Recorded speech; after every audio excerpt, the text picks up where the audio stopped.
Hello guys, welcome to Fiction Quest.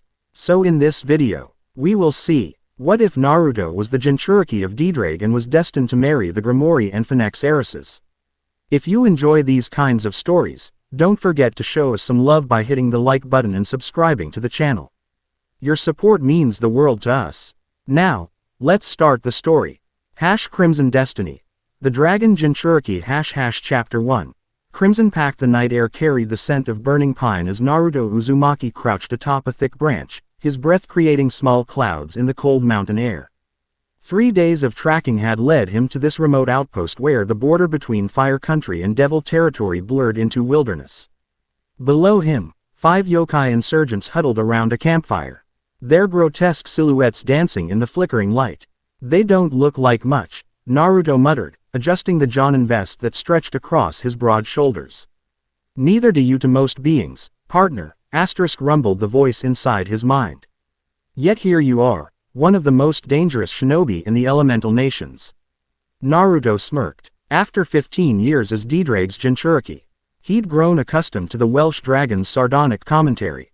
"Fair point. What can you tell me about them?" "The large one with the club is an Oni, strong but slow. The twins are Kitsune, tricksters. The small one is a Tanuki, likely their tracker. And the one wearing robes is the leader, a Hanya. She'll be your greatest challenge." Naruto nodded, rolling his shoulders to loosen the tension. "Any sign of devil magic?" "None yet, but don't be fooled. These borderland yokai have been known to make pacts with rogue devils. That's why we're here, isn't it?" Tsunade-sama wasn't happy about reports of yokai and devils collaborating.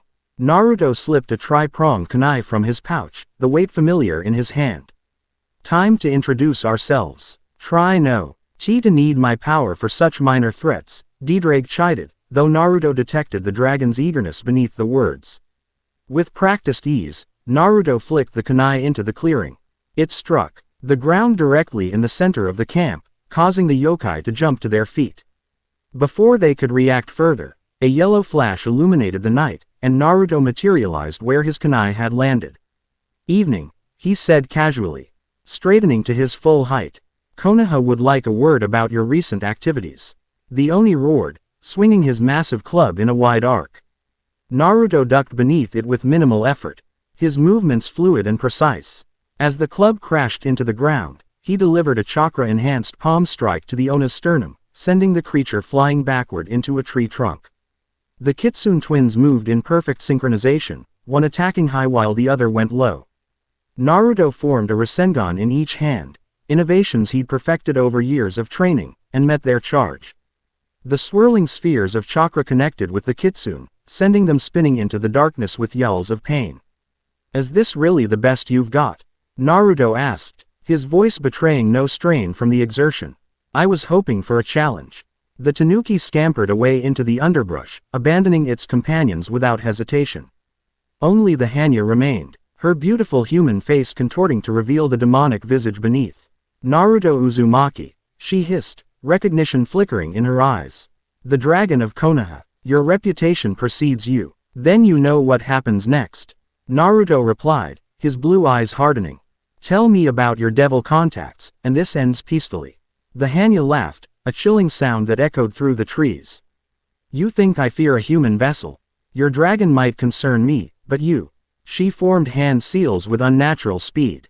"You are nothing." A wall of blue flame erupted from the ground, racing toward Naruto with unnatural speed. He leapt backward, his hands flashing through seals of his own. Water style. Water dragon bullet. Instead of normal water, what emerged from Naruto's technique was a dragon-shaped torrent with a crimson tinge. It crashed through the blue flames and struck the Hanya, who screamed as steam enveloped her form. "She's using devil-enhanced yokai magic," Ddraig warned. "Be careful, partner." Naruto narrowed his eyes as the steam cleared. The Hanya stood unharmed, a magic circle glowing beneath her feet. "Interesting," he murmured. "Looks like House Citri's water nullification. Someone's been sharing secrets. The old boundaries are crumbling." Jinchuriki, the Hanya spat. "Soon, neither devils nor shinobi will hold dominion. A new power rises." Her words cut off as Naruto appeared behind her. Another yellow flash carrying him across the distance in an instant. "I've heard enough," he said, pressing a seal tag against her back. The paper flared with chakra, and the Hanya's body went rigid. Paralysis seal, Naruto explained, catching her as she toppled forward. Now, let's try this again. Who gave you devil magic? You cannot stop what's coming, she whispered. Her eyes wide with a mixture of fear and reverence. The Crimson Dragon Emperor thinks himself powerful, but the void hungers for all. Naruto frowned. The void, what are you talking about? Before she could answer, the Hanya's body began to glow with an unnatural purple light. Naruto cursed, dropping her and leaping back as she convulsed. Suicide spell. Ddraig roared in warning. I know. Naruto's hands flashed through seals as he created a earth dome around the Hanya. The barrier had barely formed when an explosion rocked the clearing, purple flames licking at the EDG's of Naruto's shield before dissipating into the night air. When the smoke cleared, nothing remained of the Hanya but a scorch mark on the forest floor. Naruto knelt, examining the residue with a gloved finger. Devil magic mixed with something else. Something older. I don't like this, Naruto. That energy signature reminds me of something from long before I was sealed within you. Seems like our border problem just got more complicated. Naruto stood, dusting off his hands. Let's round up the survivors and head back to Konoha. Tsunade-sama needs to hear about this. As Naruto moved to secure the unconscious yokai, a messenger hawk circled overhead, its distinctive red band marking it as an urgent summons from the Hokage herself. Perfect timing, Naruto muttered, extending his arm for the bird to land. He quickly retrieved the small scroll tied to its leg, breaking the seal with his thumb. The message was brief. Return immediately. Ancient Covenant activated. Council convening. Naruto frowned, reading the cryptic message twice before tucking it away. Trouble? Ddraig inquired. When isn't it? Naruto whistled sharply, and two Anbu materialized from the shadows. Secure these yokai for interrogation. I've been summoned back. The masked operatives nodded silently, moving to complete their task as Naruto formed a hand seal. Something tells me this day is about to get a lot more complicated, he said.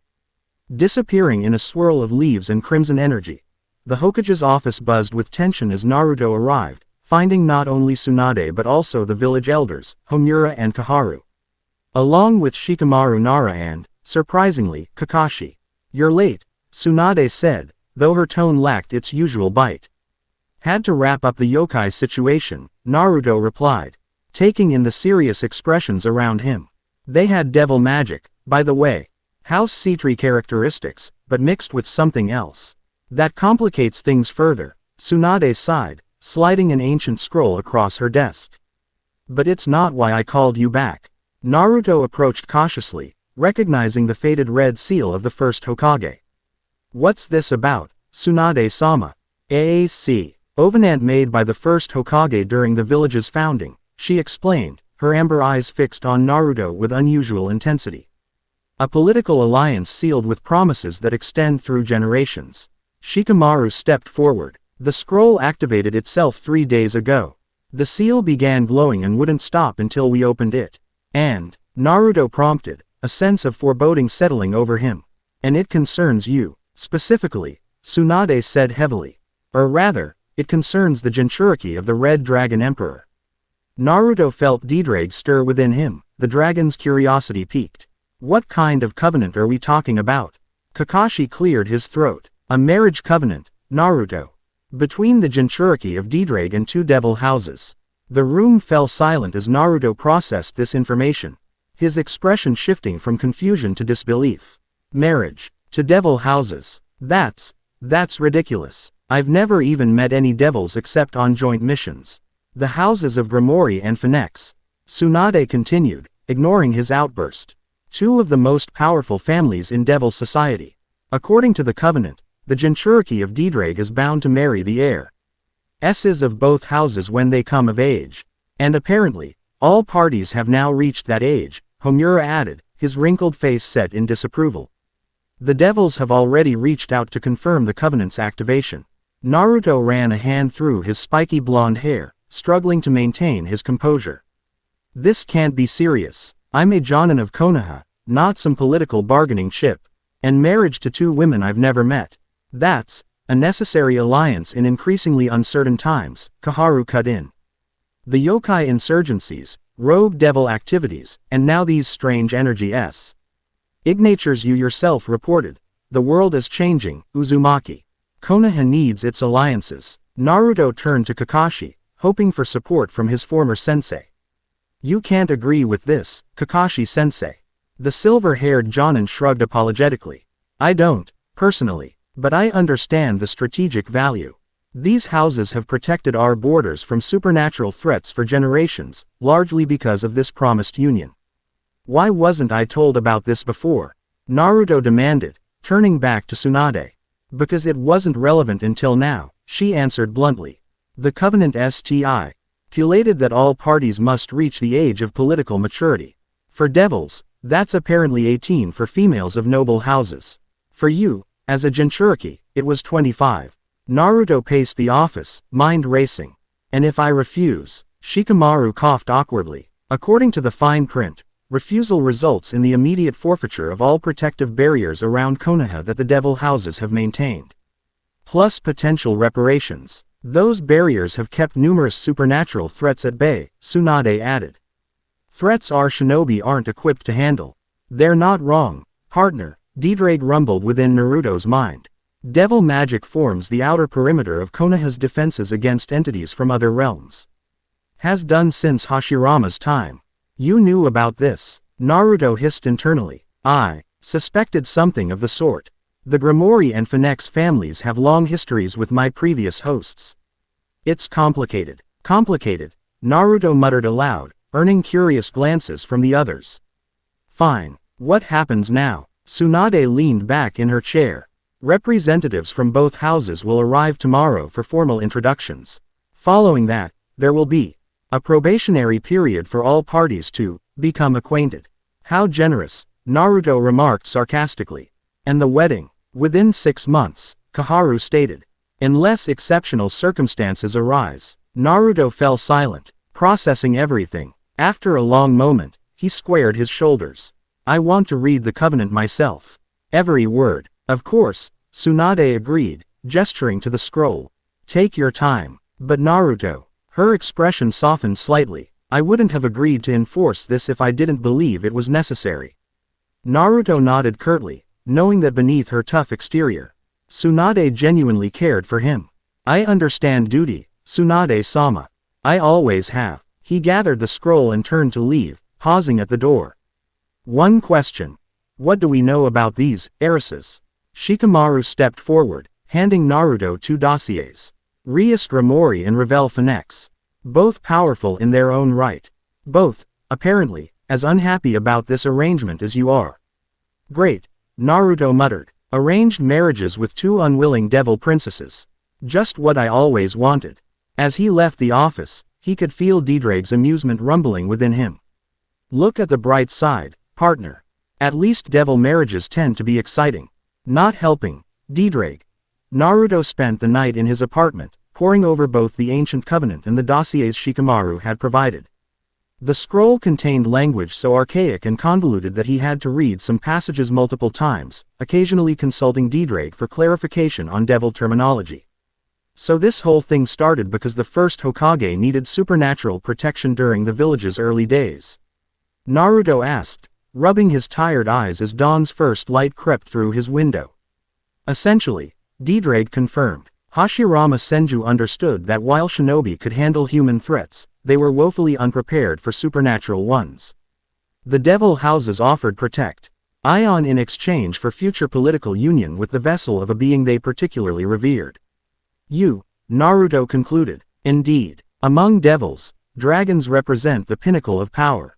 The red draw, Gon Emperor especially, is considered a valuable asset. Naruto snorted. So I'm a prize bull for breeding, is that it? Crudely put, but not entirely inaccurate. Though I suspect there's more to it than simple power acquisition. Naruto turned his attention to the dossiers. Gremory's file described a woman of exceptional magical talent, particularly in the power of destruction inherited through her mother's Baal lineage. Intelligent, strategically minded, and known for treating her servants more like family than subordinates. The attached photograph showed a stunning young woman Flowing crimson hair and piercing blue-green eyes.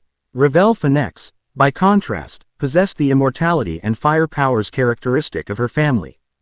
Described as proud and sometimes cold, she was nonetheless noted for her tactical brilliance and unwavering loyalty to those who earned her respect. Her image revealed a petite blonde with drill-like curls and sharp, evaluating eyes. They both low. Okay, like they could kill me without breaking a sweat, Naruto observed. They probably could try, Ddraig agreed with amusement. Devil heiresses are raised to be formidable from birth. Much like your female shinobi. Naruto sighed, closing the files and standing to stretch his stiff muscles. I should probably prepare for this meeting. Any advice on devil etiquette? Be yourself, Ddraig suggested, surprising Naruto. Devils respect strength and authenticity above all. Pretense will only earn their contempt. Be myself, Naruto echoed. The Jinchuriki who just learned he's been promi. Said in marriage since before he was born. He moved to the window, gazing out at the village as it woke to a new day. Somehow, I don't think that's going to go over well. The diplomatic receptio. Hall within the Hokage Tower had been prepared with unusual care. Rare flowers adorned tables draped in rich fabrics, and ceremonial guards stood at attention along the walls. Naruto arrived early at Tsunade's insistence. Dressed in formal attire that combined traditional shinobi elements with more conventional formal wear, a compromise he negotiated after flatly refusing the elaborate outfit initially proposed. Stop fidgeting, Tsunade hissed as they waited for their guests. I'm not fidgeting, Naruto replied, though he immediately stopped adjusting his collar. I'm just wondering how exactly I'm supposed to greet two women who've been forced into this same situation. With respect and diplomacy, Tsunade said firmly. Politics first, feelings later. Before Naruto could retort, utter shift in the air announced the arrival of their guests. A large magic circle appeared in the center of the hall, glowing with a distinctive crimson light. From within it emerged a small delegate, led by a tall man with long crimson hair and aristocratic features. Lord Searsex, Tsunade greeted, stepping forward with a formal bow. Konoha welcomes you and your companions. Lady Tsunade, the man returned with equal formality. It has been too long since I last visited your remarkable village. As the initial circle faded, a second one formed, this one burning with golden flames that gave off noticeable heat. From this circle stepped another delegation, headed by a regal-looking man with blonde hair and sharp features. Lord Phenex, Tsunade acknowledged. Thank you for honoring our invitation. The blonde devil inclined his head. The activation of the covenant demanded our presence. House Phenex honors its ancient promises. With introductions complete, Searsex gestured to a young woman at his side, the same crimson-haired beauty from the dossier. May I present my sister, Rias Gremory, heiress to House Gremory. Rias stepped forward, her movements graceful but her expression carefully neutral. She wore an elegant black dress that complemented her figure without being ostentatious, and Naruto noted the subtle magical energy that seemed to flow around her like an aura. Hokage-sama, she greeted Tsunade before turning to Naruto. And you must be Naruto Uzumaki. The Jinchuriki of Ddraig. Naruto met her gaze directly. I am. It's a pleasure to meet you, Lady Gremory. Though I wish the circumstances were different. A flicker of surprise crossed her features, quickly masked by a polite smile. Indeed. And please, call me Rias. If we're to be acquainted, formality seems an unnecessary barrier. Lord Phenex cleared his throat, presenting the young blonde woman beside him. My daughter, Revel Phenex, third in line to House Phenex. Unlike Rias's measured approach, Revel assessed Naruto with open scrutiny, her violet eyes traveling from his face to his stance as if cataloging strengths and weaknesses. She wore a more elaborate dress in shades of orange and red, with what appeared to be actual flames dancing along the hem. So you're the vessel, she said, her tone neither hostile nor friendly. I expected someone more imposing. I like her, Ddraig commented, amused. Naruto smiled, recognizing the challenge in her words. Appearances can be deceiving, Lady Phenex. Something I'm sure you understand well. A hint of approval flashed in her eyes. Perhaps. And it's Revel, not Lady Phenex. That's my mother. The initial tension in the room eased slightly as servants brought refreshments and the formal portion of the meeting began. Tsunade and He Devil Lords discussed the specifics of the covenant, while Naruto found himself seated across from both heiresses at a smaller table. I assume you only learned of this arrangement recently? Rias asked after a moment of awkward silence. Naruto nodded. Yesterday. 3 days ago, Revel answered. Though there had always been rumors of some ancient pact involving our houses. And neither of you had any say in this. Naruto pressed, watching their reactions carefully. Rias sighed, a flash of genuine emotion breaking through her composed exterior. My brother claims it's for the greater good. Protection of both our realms against growing threats. My father says it's about honor and power, Revel added, her fingers tracing patterns on the table's surface. The union of Phenex Heiresses with the power of the Red Dragon Emperor would create a formidable bloodline. Naruto grimaced. So we're all just breeding stock. Essentially, Rias agreed, surprising him with her bluntness. Though I prefer to think of it as political necessity. These unions have shaped supernatural politics for millennia. That doesn't make it right, Naruto countered. No, Revel conceded, but it makes it reality. At least for now. Their conversation might have continued in this vein had a commotion not erupted outside the hall. The doors burst open as a Konoha Anbu rushed in, blood staining his uniform. Hokage-sama, we're under attack. Border patrols are reporting multiple breaches, yokai forces with unknown energy signatures. Tsunade rose immediately. Where? Southern and eastern borders simultaneously. They're not just targeting our forces, they're attacking devil outposts as well. Circex and Lord Phenex exchanged alarmed glances. Those are the territories adjacent to our protective barriers, Circex noted. A coordinated strike against both our forces, Lord Phenex concluded grimly. Naruto stood, formality forgotten as his instincts shifted to battle readiness. Permission to deploy, Hokage-sama. Tsunade nodded sharply. Granted. Take a full squad and assess the situation. I will accompany him, Rias announced, surprising everyone as she stepped forward. If devil territories are being targeted alongside shinobi lands, House Gremory should be represented. Not to be outdone, Revel stood as well. As will I. House Phenex's regenerative abilities will be valuable in combat. Circex looked ready to object, but Rias silenced him with a look. This is precisely why we're here, brother. To face common threats together. Or was that just diplomatic rhetoric? After a tense moment, Circex nodded reluctantly. Very well, but take Akeno with you. Lord Phenex similarly instructed. Yubeluna will accompany you, Revel. No unnecessary risks. Naruto glanced between the two women, reassessing them in this new context. If you're coming, we leave now. Can you keep up with shinobi travel speeds? Rias smiled, a genuine expression that transformed her face. We can do better than that. She gestured, and a magic circle appeared beneath their feet. Coordinates for the southern border. Naruto provided them quickly, and with a flash of crimson light, they vanished from the hall. Leaving the political niceties behind for the clarity of battle, they materialized at the edge of a forest clearing, smoke rising from several points along the horizon. The sounds of combat echoed through the trees, explosions, shouts, and the distinctive crackle of both chakra and magic. Impressive transportation, Naruto acknowledged as two women joined them, presumably Akeno and Yubeluna. The attendants mentioned earlier, Gremory specialty, Rias replied, her formal demeanor already shifting to something more focused and commanding.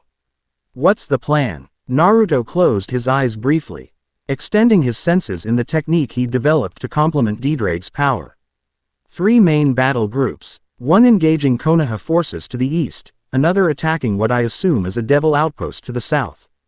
The third, he frowned. The third is different, stronger energy signatures, moving with purpose rather than attacking randomly. A strike team, Revel concluded, using the larger forces as a distraction. Exactly. Naruto opened his eyes, impressed by her quick analysis. We should split up. Conventional forces can handle the main attacks, but that strike team needs to be intercepted. Agreed, Rias said. Akeno and I will take the devil outpost. Our forces will recognize us and coordinate more effectively. Revel nodded. Yubeluna and I will reinforce the Konoha units. Our regeneration abilities will help with medical support. That leaves the strike team to me, Naruto concluded. I'll intercept them and determine their objective. Be careful, partner, Ddraig warned. I sense something unusual about those energy signatures. I know, Naruto muttered before addressing the others. If either of you finishes your engagement quickly, I could use backup. The strike team feels different. Rias studied him for a moment, as if seeing beyond his casual confidence. Be careful, Naruto. This may be our first meeting, but I'd prefer it not be our last. Dying would be inconvenient for all of us, Revel added more practically, though Naruto detected genuine concern beneath her brusque tone. Try to stay alive until we've sorted out this covenant business. Naruto grinned despite the circumstances. Yes, ma'am. Wouldn't want to leave you both at the altar. With a final nod, they separated, Rias and Akino flying south on wings of darkness that materialized from their backs, while Revel and Yubeluna headed east in a swirl of flame. Naruto watched them go, momentarily struck by the surreal nature of the situation. Focus, partner, Ddraig reminded him. The strike team is moving fast. Right. Naruto formed a familiar cross-shaped hand seal. Shadow Clone Jutsu. 20 clones appeared around him, each awaiting instruction. 5 of you, support the Konoha forces. 5 more to the Devil Outpost, coordinate and gather intelligence. The rest with me to intercept the strike team. Move out. The clones dispersed, Naruto launched himself through the trees, his movements silent and efficient as he tracked the unusual chakra signatures. As he drew closer, Ddraig's presence grew more agitated within him. Naruto, this energy, it's familiar. Similar to what we sensed from the Hanya, but more concentrated. More purposeful. Any idea what we're dealing with? Not yet, but, duck. Naruto dropped from the branch just as a blade of purple energy sliced through the space where his head had been. He landed in a crouch, kunai already in hand as he faced his attacker. The figure that emerged from the shadow. Wore a mask carved from what appeared to be bone, its surface etched with symbols Naruto didn't recognize. Behind the mask, glowing purple eyes fixed on him with unnerving intensity. Jinchuriki, the figure said. Its voice distorted and layered as if multiple people spoke at once. The vessel approaches earlier than anticipated. Sorry to disappoint, Naruto replied, cataloging potential weaknesses as he circled his opponent. Care to tell me what this attack is about? The masked figure tilted its head. Verification. The covenant activates. The vessels align. The void hungers. I don't like this, Naruto, Ddraig warned. This entity is using terminology from before my sealing, ancient references to power structures that haven't been relevant for millennia. Who are you working for? Naruto demanded, ignoring the cryptic response. What's your objective? Instead of answering, the figure raised a hand, and the air around it distorted. From the distortion emerged 3 more masked figures, each radiating the same unsettling energy. 4 on 1, Naruto smirked. Now that's just excessive. His hands formed seals with practiced speed. Fire style. Dragon flame bullet. E technique erupted from his mouth not as normal fire but as crimson flames that took the distinct shape of a dragon's head. The masked figures scattered, moving with inhuman speed and coordination. One appeared behind Naruto, blade swinging for his spine, but met only a substitution log as Naruto reappeared above, Rasengan forming in his palm. The swirling sphere crashed down, catching the attack, in the shoulder and sending it spinning into a tree trunk. 2 more converged from opposite sides, forcing Naruto to flip backward to avoid their synchronized attack. As he landed, the 4th appeared directly in front of him. Palm thrust aimed at his chest. Now, partner, Ddraig roared. Naruto's eyes flashed crimson, and a wave of draconic energy erupted from his body, forming a momentary shield that repelled the attacker. The masked figure skidded backward, its glowing eyes widening slightly. The dragon stirs, it observed.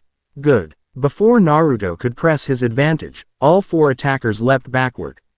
Regrouping at the edge of the clearing. Your bride's approach, the lead figure stated. This verification is complete. Verification of what? Naruto demanded, sensing Rias and Revel's energy signatures rapidly approaching from different directions. The masked figure raised its hand, and a swirling vortex of purple energy began to form. The Crimson Pact awakens. The vessels align. The void hungers for what comes next. With those cryptic words, all four figures stepped into the vortex, which collapsed in on itself with a sound like reality tearing. Naruto stared at the empty space where they had been. Frustration and confusion warring within him. They were testing you, Ddraig observed grimly. Gauging your strength, your response time, your connection to me. But why? And what did they mean about the void? Before Ddraig could respond, Rias and Akeno arrived in a flash of crimson light, followed moments later by Revel and Yubeluna in a swirl of flames. The attacks suddenly stopped, Rias reported, her clothing slightly singed and her hair disheveled from combat. They just retreated all at once. Same at the Konoha position, Revel added, look. Ing remarkably unruffled despite the battle she must have faced. It was as if they received some signal. Naruto nodded slowly. They did. From here. He quickly explained his encounter with the masked figures and their cryptic statements. Rias frowned thoughtfully. The void hungers. That terminology doesn't match any devil faction I'm familiar with. Nor any yokai dialect I've studied, Revel added, surprising Naruto with this revelation of her academic interests. Whatever they are, they know about the Covenant, Naruto said grimly. And about us specifically. This wasn't random, it was targeted. Akeno, a beautiful woman with long black hair tied in a ponytail, spoke up for the first time. Perhaps that's why the Covenant activated now, after all these years. If some force is targeting the potential union of your powers. Then the marriage pact might be more than political after all, Yubeluna concluded, her purple hair framing a serious expression. Naruto looked between Rias and Revel, seeing his own concerns reflected in their eyes. We need more information before jumping to conclusions, he said finally. But one thing's clear, these attacks and the Covenant's activation are connected. Agreed, Rias said, we should return to the village and report what we've found. As they prepared to depart, Naruto noticed Revel studying him with renewed interest. What? He asked. You handled 4 opponents simultaneously without calling on Ddraig's full power, she observed. Impressive for a human. Naruto grinned. There's a lot you don't know about me yet, Revel. Clearly, she acknowledged with the ghost of a smile. Perhaps this arrangement won't be entirely tiresome after all. As they transported back to Konoha, Naruto couldn't shake the unsettling feeling that today's events were merely the opening moves in a much larger game, one where the rules and players remained hidden in shadow. The aftermath of the attack brought an unexpected change to the political dynamic in Konoha. What had begun as formal diplomatic negotiations transformed into genuine strategic planning sessions, with Rias and Revel remaining in the village along with small retinues from their houses. 3 days after the attack, Naruto found himself in one of the Hokage Tower's secure briefing rooms, surrounded by maps, intelligence reports, and the increasingly familiar presence of his 2 supposed brides-to-be. The pattern is clear, Shikamaru was saying, pointing to marked locations on a large map. All attacks occurred precisely along the boundaries where Devil Protect Tive barriers meet Konoha's chakra detection networks. Testing the seams in our defense, Tsunade observed. Searsex nodded gravely, and with concerning precision. Few outside the highest echelons of Devil Society know the exact placement of those barriers, which suggests either high-level intelligence or insider knowledge, Lord Phenex concluded. Naruto leaned against the wall, arms crossed as he absorbed the implications. In the days since the attack, he'd found himself oddly comfortable working alongside Rias and Revel. Despite their different backgrounds, all 3 shared a pragmatic approach to problem solving and a willingness to set aside personal feelings in the face of genuine threats. What about the masked figures? He asked. Any identification from the descriptions I provided? Kakashi, who had been unusually quiet during the meeting, stepped forward. Nothing in Konoha's records matches exactly, but there are some troubling similarities to ancient masks used by the Uzumaki clan for sealing rituals. This caught Naruto's attention immediately. My mother's clan. What kind of rituals? The kind designed to communicate with entities beyond our realm, Kakashi explained carefully. Beings that existed before the formation of the shinobi world. The terminology matches, Ddraig rumbled within Naruto. The void was an old reference to the space between realms where such entities were said to dwell. Rias, who had been studying a tome provided by her family, looked up with a troubled expression.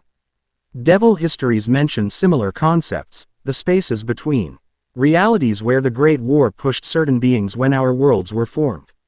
And these beings would have reason to target us specifically. Ravel asked, her usual sharpness tempered by genuine concern. If they seek to return to our realm, they would need vessels of significant power, Sirzex explained. The combined potential of Ddraig's Jinchuriki and heirs to 2 devil houses would be attractive. The room fell silent as everyone processed this information. Naruto pushed away from the wall, moving to stand beside the map table. So the covenant wasn't just political after all, he concluded. It was protective, binding our powers together to prevent them from being used separately by these entities. That's my theory, Tsunade confirmed. The first Hokage was known for his foresight. If he perceived such a threat, an alliance through marriage would ensure neither side could be turned against the other. Naruto glanced at Rias and Ravel, finding them both watching him with thoughtful expressions. So where does that leave us? Do we just go through with this marriage because some ancient threat might be returning? We have 6 months before the covenant requires completion, Rias reminded everyone. That gives us time to investigate further, to prepare defenses, and she hesitated, to determine if there are alternatives. In the meantime, Lord Phenex interjected. I propose that Ravel remain in Konoha as House Phenex's representative. Her combat abilities and strategic mind will be assets in planning our response. Sirzex nodded in agreement. Rias will also stay, with a small peerage for support. The covenant specifies proximity during the preparation period anyway. Wait, Naruto protested. Don't we get a say in this? Tsunade fixed him with a stern look. Of course you do. All 3 of you will work together to investigate these threats and explore the full implications of the covenant. Consider it a probationary period, for the polity, Cal Union and for your personal compatibility. Naruto glanced at the 2 devil heiresses, finding Rias looking resigned but determined, while Ravel's expression remained carefully neutral. Fine, he conceded, but I'm not putting my life on hold. I still have responsibilities as a Jonin. No one expects you to, Tsunade assured him. In fact, having Rias and Ravel accompany you on certain missions might provide valuable opportunities to assess our combined capabilities. As the meeting concluded and the older leaders departed to make arrangements, Naruto found himself alone with Rias and Ravel for the first time since their battlefield cooperation. So, he began awkwardly. Roommates, I guess. Rias chuckled, the sound surprisingly warm. Not quite. We'll have separate accommodations, but yes. It seems we're to be colleagues for the foreseeable future. I've had worse assignments, Ravel remarked, though her usual edge was softened by a hint of humor. At least you proved competent in combat. High praise from a Phenex, Naruto replied with a grin. I'll take it. A moment of understanding passed between the 3 of them, acknowledgement that whatever political machinations had brought them together, they would face the coming challenges on their own terms. An interesting development, partner, Ddraig commented privately. The ancient threat concerns me, but I must admit, these 2 are more intriguing than I expected. Don't get any ideas, Naruto muttered internally. We're still a long way from any actual marriage. Of course, the dragon agreed, though his tone suggested amusement. But the Crimson Pact has been set in motion, and such things have a way of following their own course. As they left the briefing room together, Naruto couldn't help but wonder what the coming months would bring. Between ancient threats, political pressures, and the unexpected complexity of his new companions, one thing was certain: life as the dragon Jinchuriki had just become infinitely more complicated. Chapter 1 End. Crimson Destiny. The Dragon Jinchuriki Chapter 2. Crimson Bond's morning light streamed through the windows of Naruto's apartment as he stared at the 2 additional doors that had mysteriously appeared in his living room overnight. Where once stood a simple bachelor pad now sprawled an expanded dwelling with 3 distinct living areas connected by a shared common space. Konoha's architectural ninja had worked through the night, somehow merging his modest apartment with adjacent units while maintaining the building's structural integrity. I'm still not sure how I feel about this arrangement, he muttered, nursing a cup of coffee. You prefer they stay across the village? Ddraig inquired. The covenant does specify proximity during the preparation period. It's not that. Naruto ran a hand through his sleep-tousled hair. It's just, I've lived alone my whole life. Now suddenly I'm sharing space with two devil princesses. A knock at his door interrupted his thoughts. Opening it revealed Rias Gremory, dressed casually in a simple blouse and skirt, her crimson hair tied back in a ponytail. "Good morning," she greeted, holding up a bag that emitted enticing aromas. "I thought breakfast might help smooth our transition." Devils take hospitality seriously. Naruto blinked in surprise before stepping aside. Thanks. Come in." As Rias set about arranging pastries on plates she found in his cupboards, Naruto observed her with curiosity. Her formal diplomacy from their initial meeting had softened, revealing glimpses of a more natural personality. "Did you sleep well?" he asked, attempting normal conversation. "Adequately," she replied. "The barrier team did impressive work connecting our spaces while maintaining privacy wards. Though I suspect Revel had additional requirements for her quarters." As if summoned by her name, the third door opened, and Revel emerged in what appeared to be elaborate sleepwear. Though it looked more formal than most ceremony clothes Naruto owned. "The accommodations are barely acceptable," she announced without preamble, though her eyes lit up at the sight of food. "At least someone thought of breakfast." "Good morning to you too," Naruto replied with a wry smile. "Coffee, tea, if you have it," Revel countered, joining them at the small kitchen table.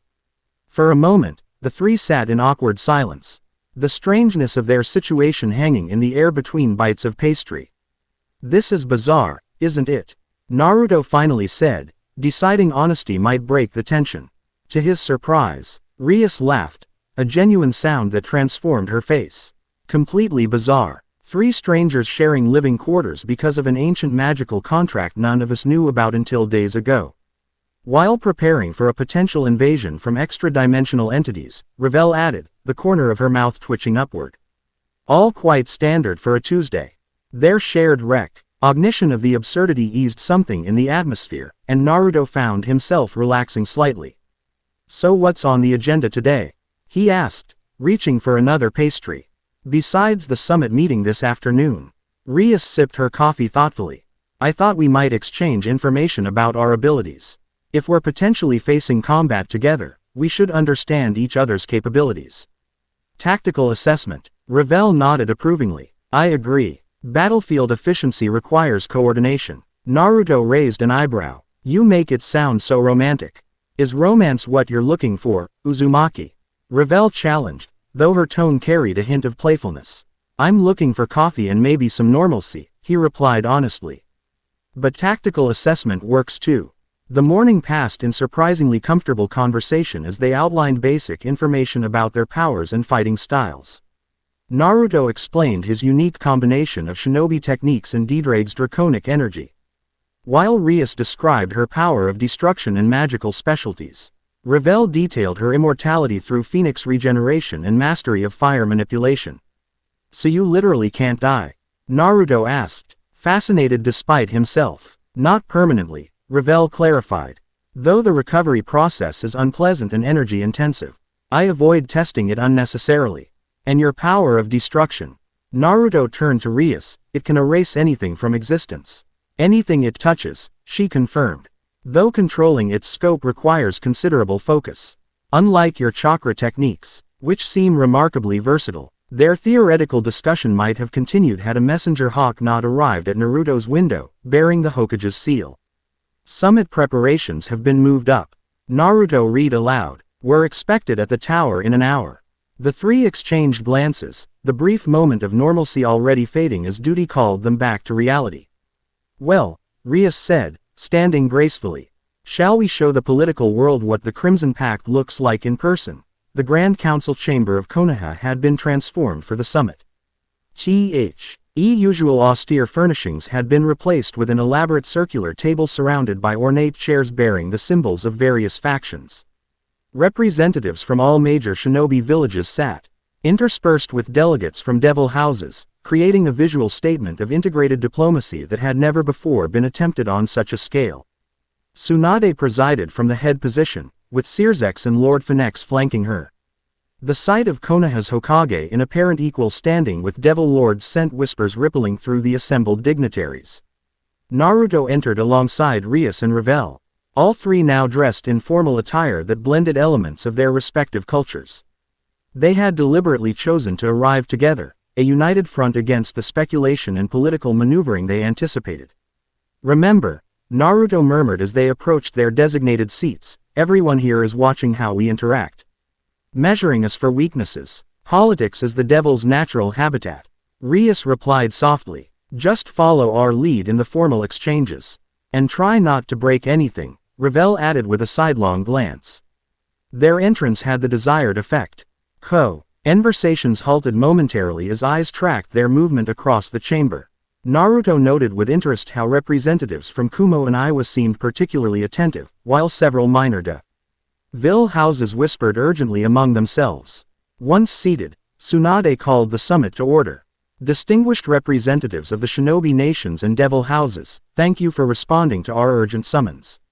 As many of you have heard, coordinated attacks along our mutual borders have raised concerns about a threat targeting both our worlds. Sears continued seamlessly, these attacks demonstrate unprecedented coordination between different supernatural entities and targeting knowledge that suggests high-level intelligence gathering. Or betrayal, suggested Onoki, the elderly Tsuchikage, his shrewd eyes scanning the assembly. How convenient that these attacks coincide with the revelation of a secret pact between Konoha and two major devil houses.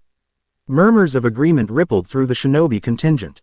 A pact that has protected all shinobi lands, not just Konoha, Lord Phenex countered smoothly. The barriers maintained by our houses have prevented incursions from entities your ninja are not equipped to combat.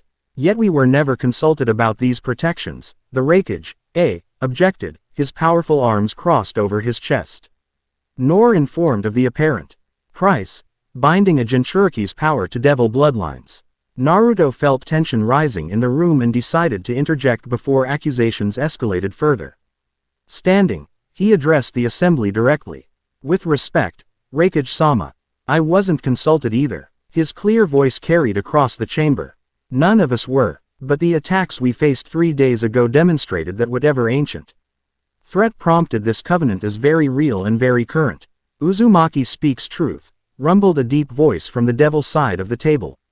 Naruto recognized the massive form of Saraorg Bale, heir to the house of Bale and Rias's cousin. My scouts report similar disturbances along the boundaries of the underworld itself. This is not a threat targeting only Konoha and these two houses. Then what exactly is it targeting?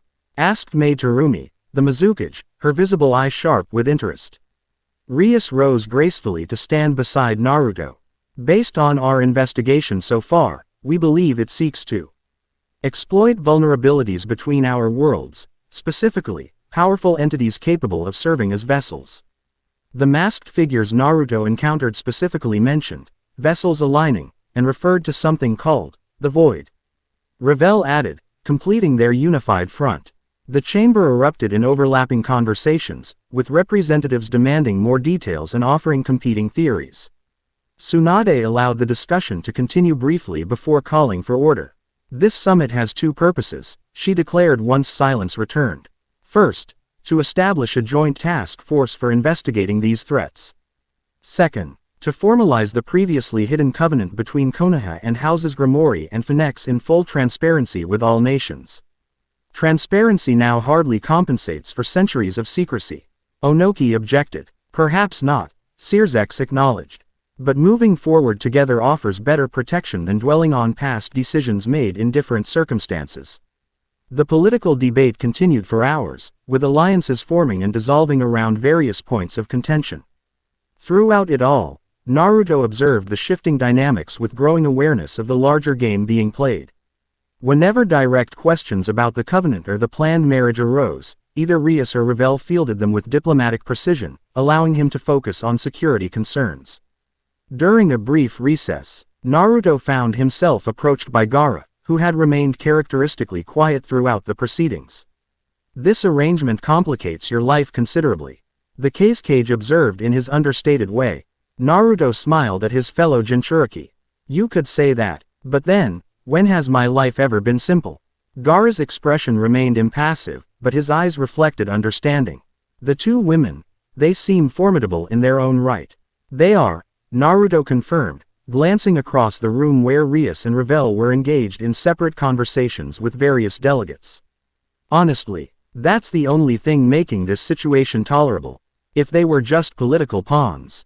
But they're not, Gaara concluded. They're leaders, like you. After a thoughtful pause, he added, my advisors will push me to object to this union on principle. Power consolidation makes smaller nations nervous. Naruto nodded, understanding the political reality. And what will you tell them? That I trust Naruto Uzumaki to wield power responsibly, regardless of its source. Gaara's mouth twitched in what might have been a smile. And that anyone who can mana two strong-willed partners simultaneously poses no threat to global stability, they'll be too busy at home. Naruto laughed, genuinely appreciating his friend's subtle humor. Fair point. Though I'm not sure, manage, is the right word. As the summit reconvened, Naruto noticed a subtle shift in the room's energy. Where before there had been primarily suspicion and political maneuvering, now there seemed to be genuine concern about the described threats. The presence of all 5 Kage and Major Devil Lords had transformed what might have been dismissed as a Konoha problem into a global security issue. By evening, a framework had been established for a joint investigation force, with representatives from all nations and major devil houses. More significantly, the Covenant had been formally acknowledged in an addendum to existing treaties, removing at least some of the secrecy that had surrounded it for generations. As the summit concluded, Tsunade pulled Naruto, Rias, and Revel aside. You three handled yourselves well today, she acknowledged, but the real work begins tomorrow. The joint training facility at the Eastern Training Grounds has been prepared for your use. Training facility? Naruto questioned. To assess your combined capabilities, Tsunade explained. If this covenant is meant to unite your powers against some ancient threat, we need to understand exactly what that means in practical terms. Searsex approached, adding, the facility has been enhanced with barrier technology to contain any energetic demonstrations. We need to know the full extent of what happens when Ddraig's power intersects with Gremory and Phenex abilities. In other words, Revel summarized with characteristic directness, you want us to fight together and against each other to see what happens. Precisely. Lord Phenex confirmed, joining them. Though, assessment, sounds more diplomatic than fight.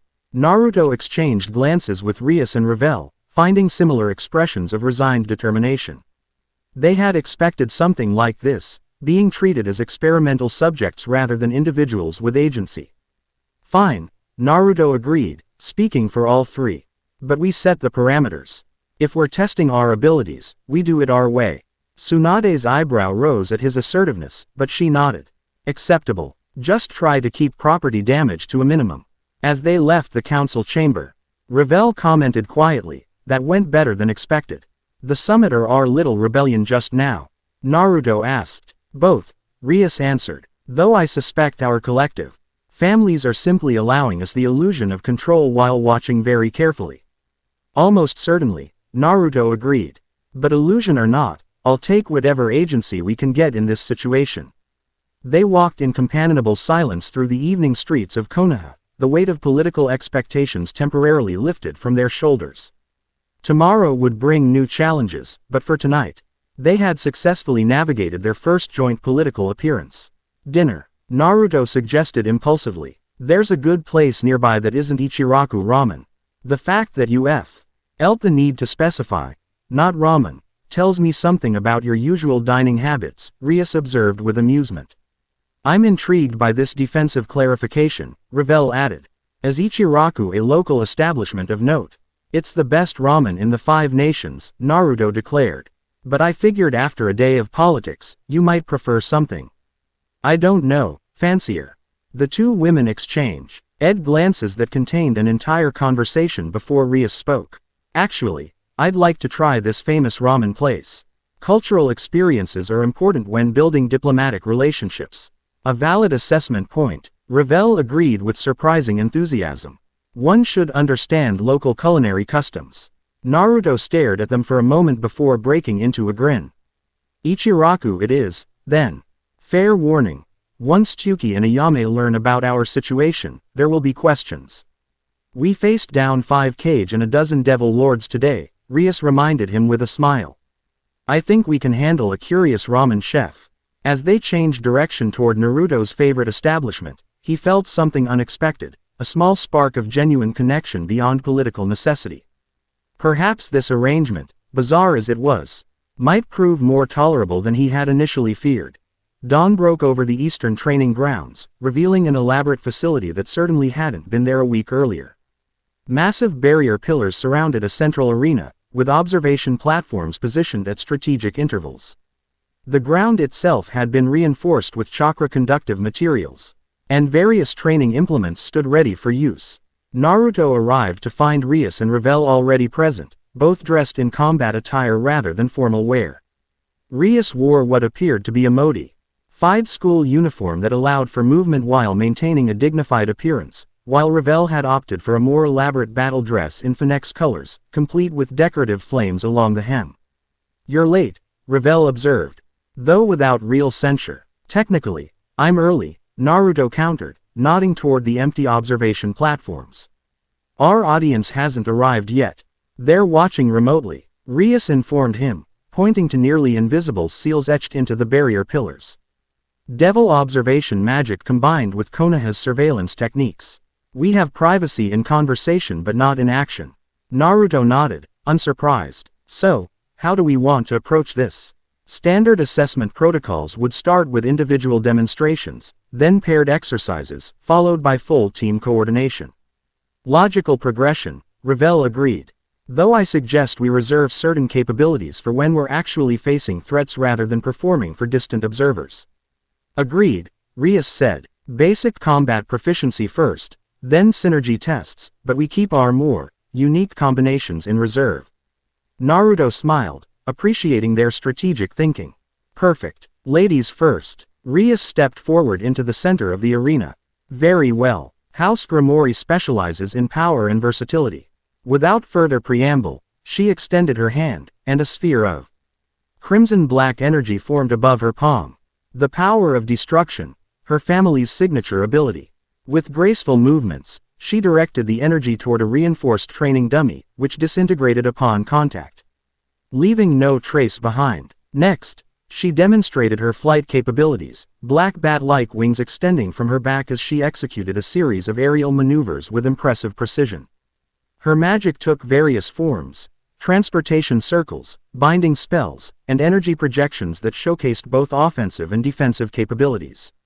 When she finished, landing lightly beside them, Revel stepped forward without prompting. "House Phenex values endurance and regeneration," she stated, her expression professionally detached. Flames erupted around her body, forming wings of fire that lifted her into the air. Unlike Rias's controlled demonstrations, Revel's performance had a controlled ferocity to it. She directed concentrated flame strikes at multiple targets simultaneously, showcasing precision rather than raw power. The most impressive aspect came when she deliberately allowed a training projectile to strike her shoulder. Instead of showing pain, she merely glanced at the wound as it closed itself within seconds, flames briefly dancing across the torn fabric. "Immortality has tactical advantages," she explained upon returning. "Though as I mentioned yesterday, it's not without limitations." Both women turned expectantly to Naruto, who rolled his shoulders as he moved to center position. "Konoha Shinobi," he began with a grin, "value adaptability." His demo, NST ration combined traditional ninja techniques, shadow clones, elemental manipulation, and taijutsu, with the unique abilities granted by his connection to Ddraig. His clones executed perfect coordinate ion that spoke of years of battlefield experience, while his chakra control allowed for precise manipulation of multiple elements. When he called on Ddraig's power, his appearance subtly changed, eyes shifting to slitted crimson, whisker marks deepening, and a faint aura of red energy surrounding his form. "Show them something interesting, partner," Ddraig suggested within his mind. Naruto formed a Rasengan in his right hand. But instead of the usual blue sphere, this one pulsed with crimson energy that resembled dragon scales. "Dragon Rasengan," he announced, driving the technique into a reinforced boulder. Instead of simply destroying the target, the sphere expanded upon impact, taking the momentary shape of a dragon's head before consuming the boulder entirely, leaving nothing but dust. Returning to his companions, Naruto found both studying him with newfound interest. "Impressive control," Rias acknowledged. The way you blend chakra with Ddraig's power suggests possibilities for combination techniques. My thoughts exactly, Revel agreed. Your adaptability complements both our specializations. The individual demonstrations gave way to paired exercises, with each possible combination testing their coordination and complementary abilities. Naruto and Rias discovered their powers created unexpectedly potent energy signatures when combined, while Naruto and Revel developed a technique where his wind nature amplified her flames to extraordinary temperatures. Most surprising was the synergy between Rias and Revel themselves. Despite coming from rival houses, their abilities meshed with practiced ease, suggesting that Devil Heiresses received extensive training in cooperative techniques regardless of political rivalries. By midday, all three were breathing heavily from exertion, their clothing showing signs of intense combat practice. They had progressed to three-way coordination, with increasingly complex scenarios testing their ability to cover each other's vulnerabilities. I think we've given our observers sufficient data for one day, Rias suggested during a water break, her voice low enough that the surveillance wouldn't pick it up. Agreed, Naruto said. Besides, I'd rather save our best combinations for when we actually need them. Revel nodded, discreetly dabbing sweat from her brow with a handkerchief that somehow remained immaculate despite their training. Tactical advantage requires some measure of surprise. As they prepared to conclude their session, a sudden tremor shook the training ground. The barrier pillars flickered momentarily before stabilizing, and the air grew heavy with an unnatural pressure. What was that? Revel asked, instantly alert. Something's testing the barriers, Rias observed, her eyes tracking the energy fluctuations visible along the perimeter. Naruto closed his eyes briefly, extending his senses. It's the same energy signature as the masked figures from the border, but stronger, more focused. Be wary, partner, Ddraig warned. This presence feels familiar to me, older than your shinobi nations. The tremors intensified, and cracks appeared in the barrier's structure. Purple light seeped through these fractures, coalescing into tendrils that probed the training ground's defenses. We should call for backup, Rias suggested, already forming a communication circle. No time, Naruto countered, moving to a defensive position as the barrier shattered with a sound like breaking glass. From the breach stepped a single figure, tall and imposing in elaborate armor that combined elements of both ninja and devil design. Unlike the masked entities from before, this being's face was partially visible, pale skin with intricate purple markings extending from eyes that glowed with unnatural light. Long silver hair flowed behind him, moving as if underwater despite the still air. The vessels align, he stated, his voice resonating with multiple tones. How convenient. Naruto stepped forward, positioning himself slightly ahead of Rias and Revel.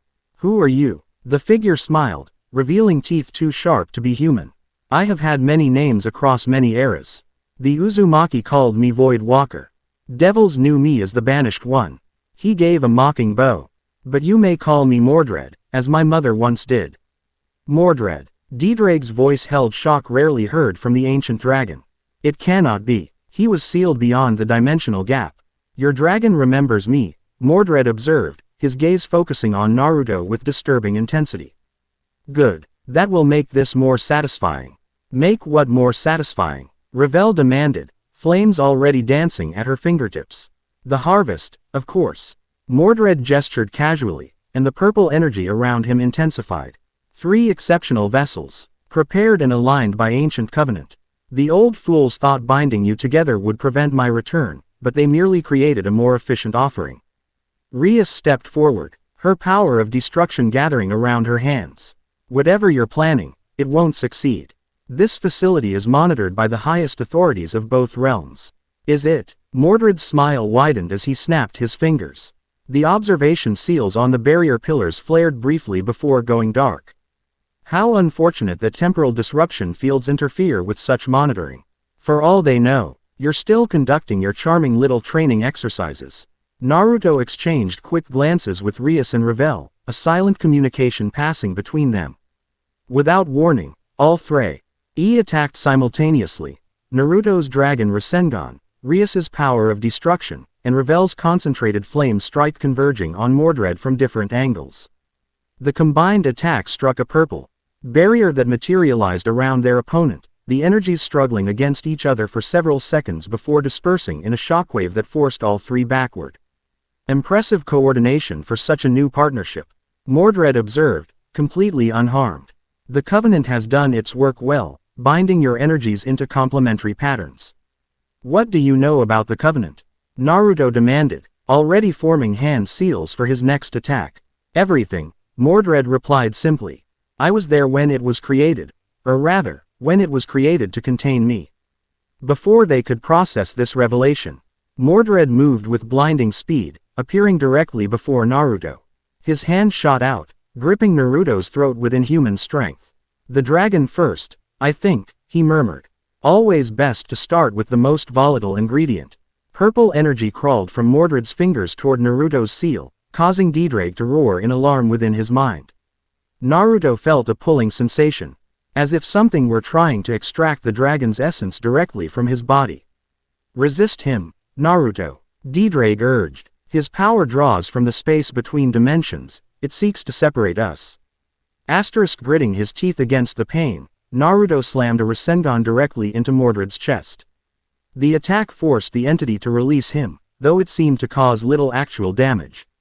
Naruto, Rias called, appearing at his side with Revel close behind. Are you all right? Been better, he gasped, feeling Ddraig's energy fluctuating wildly within him. He's trying to extract Ddraig somehow. Not extract, Mordred corrected, brushing imaginary dust from his armor where the Rasengan had struck. Absorb. Why waste a perfectly good dragon by merely removing it? Revel stepped forward, her usual composure replaced by cold fury. Whatever you're attempting, you face all three of us.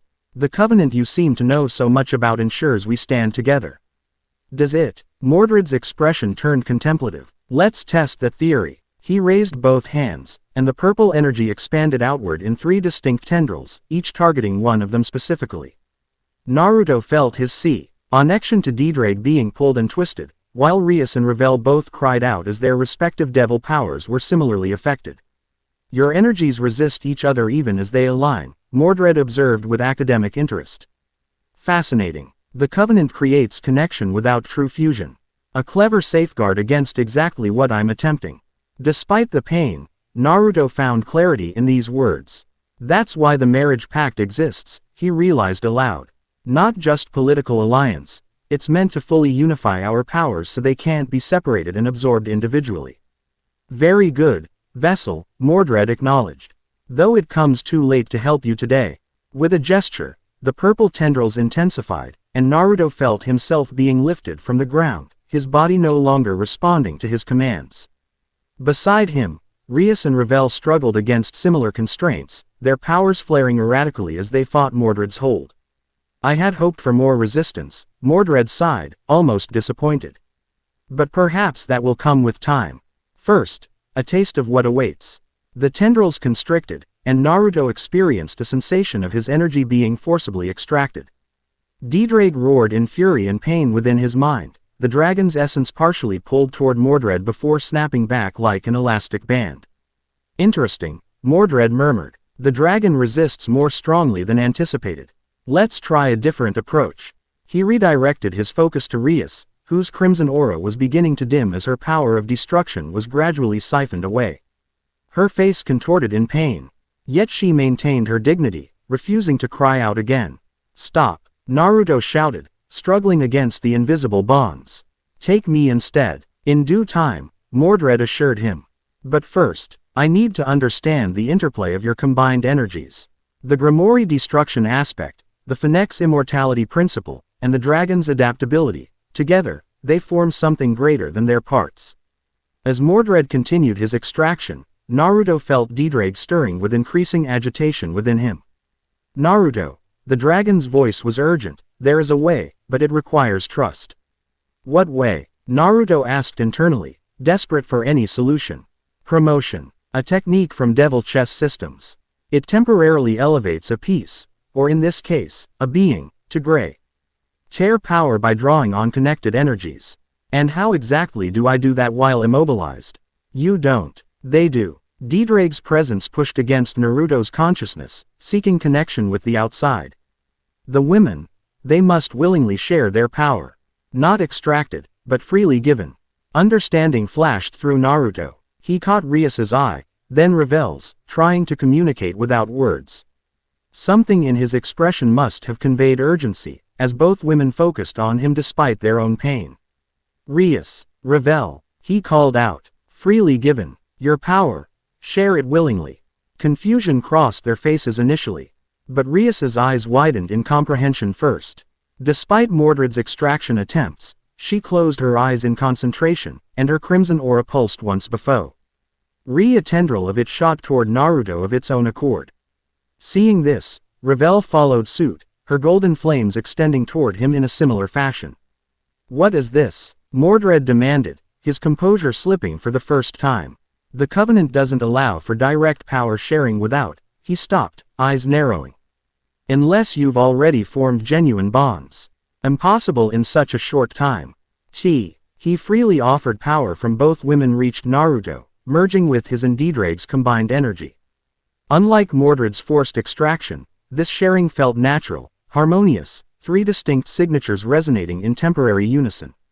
Now, partner, Ddraig commanded. Promotion. Crimson Knight. Promotion. Naruto repeated aloud, feeling the combined energies surge within him. Crimson Knight. Light erupted from his body, not the purple of Mordred's dimensional energy, but a true crimson that incorporated elements of Rias's destruction aura and Revel's golden flames. The restraining tendrils shattered as Naruto's form changed, partial dragon armor materializing over his body while his eyes glowed with newfound power. Impossible, Mordred hissed, actually taking a step backward. The Covenant requires consummation for such compatibility.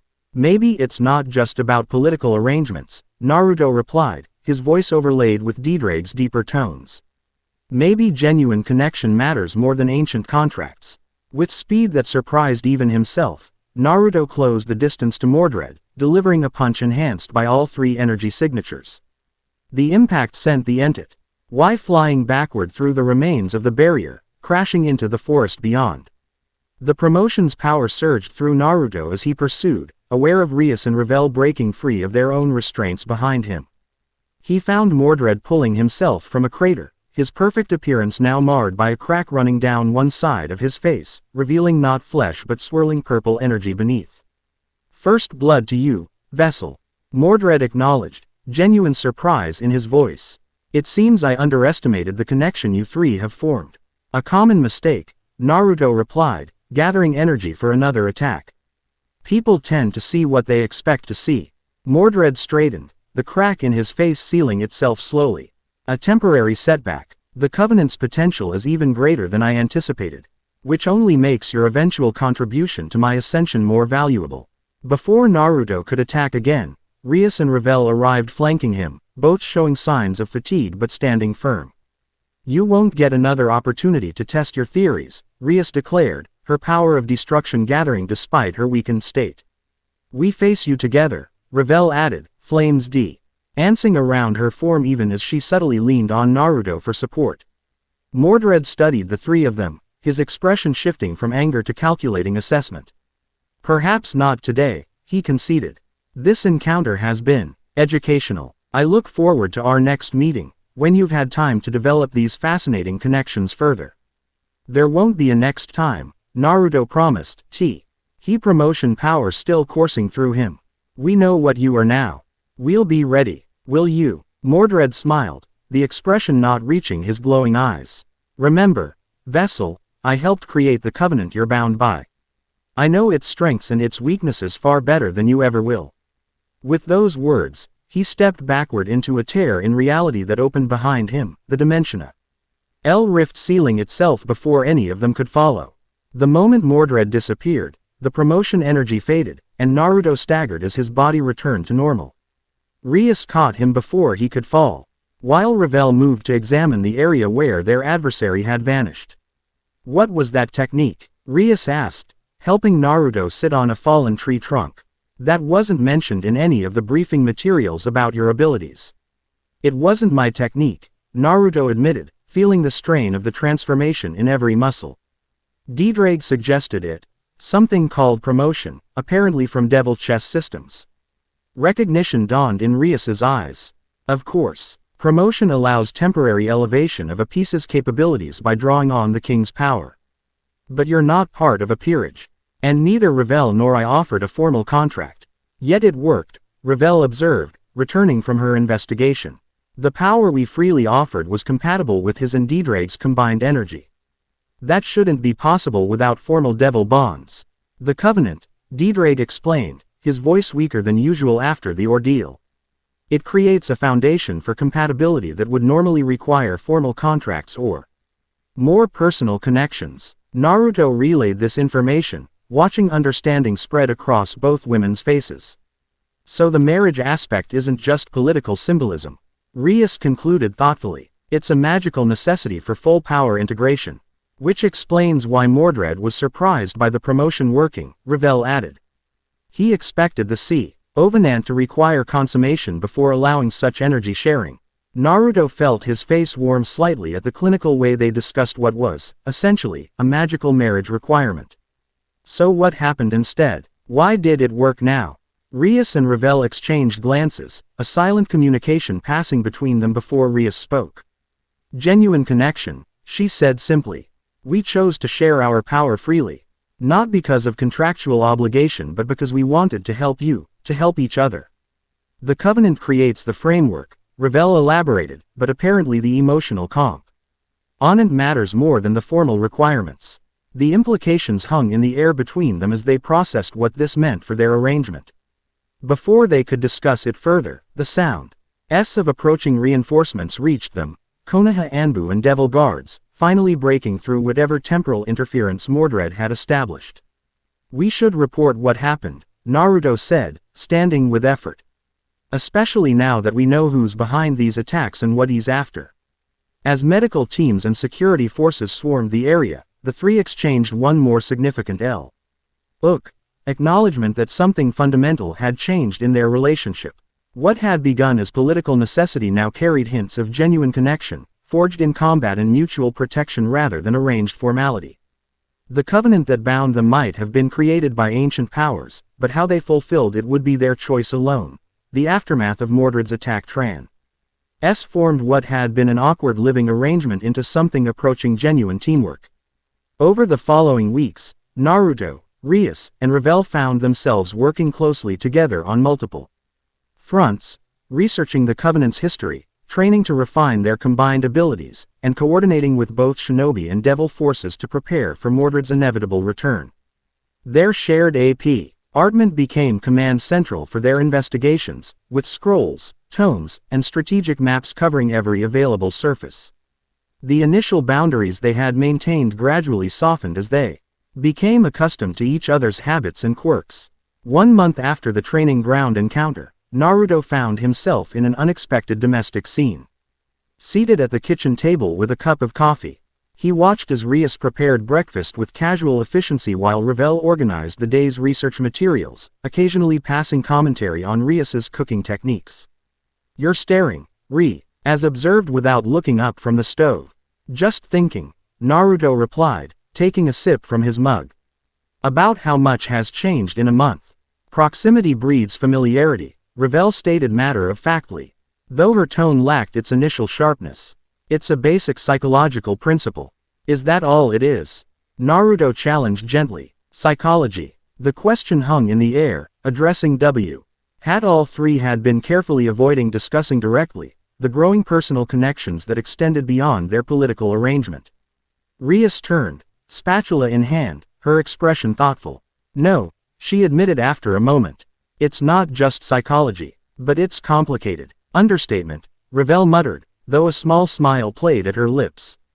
We face an ancient entity trying to absorb our combined powers while navigating a politically arranged marriage that's gradually becoming less arranged in feeling. Complicated. Hardly covers it. Naruto laughed, the sound breaking some of the tension. When you put it that way, it sounds like a bad romance novel. With apocalyptic undertones, Rias added, placing plates of food on the table. Don't forget those. Their comfort AB. La banter was interrupted by a knock at the door. Naruto answered to find Kakashi standing in the hallway, his visible eye serious despite his relaxed posture. Council meeting in an hour, he announced without preamble. The research team has found something in the first Hokage's personal archives. Something about Mordred. The mood in the apartment shifted immediately from domestic to professional as all three prepared to depart. Within minutes, they were following Kakashi through Konoha toward the secure research facility established for investigating the Covenant and related threats. The facility occupied a previously unused Anbu headquarters, reinforced with both shinobi seals and devil barriers. Inside, they found an assembly of experts from both worlds, Konoha's code breakers and his Torians working alongside devil scholars specializing in ancient contracts. Tsunade presided over the meeting, with Searsex and Lord Phenex joining via magical communication circles. Various artifacts and documents covered the central table, most prominently a journal bound in faded red leather. "Thank you for coming quickly," Tsunade began once everyone was seated. Our combined research team's Avenue uncovered crucial information about both Mordred and the Covenant's true purpose. A senior archivist stepped forward, carefully opening the journal to a marked page. "This is Hashirama Senju's our sonal account of the Covenant's creation. According to his writings, Mordred first appeared during the early formation of the shinobi village system, targeting powerful clans with unique bloodline abilities. He was absorbing Kekkei Genkei, Naruto realized. Just like he tried to do with our powers." "Precisely," the archivist confirmed. "Hashirama describes him as a being of void energy that consumes unique abilities to evolve its own form.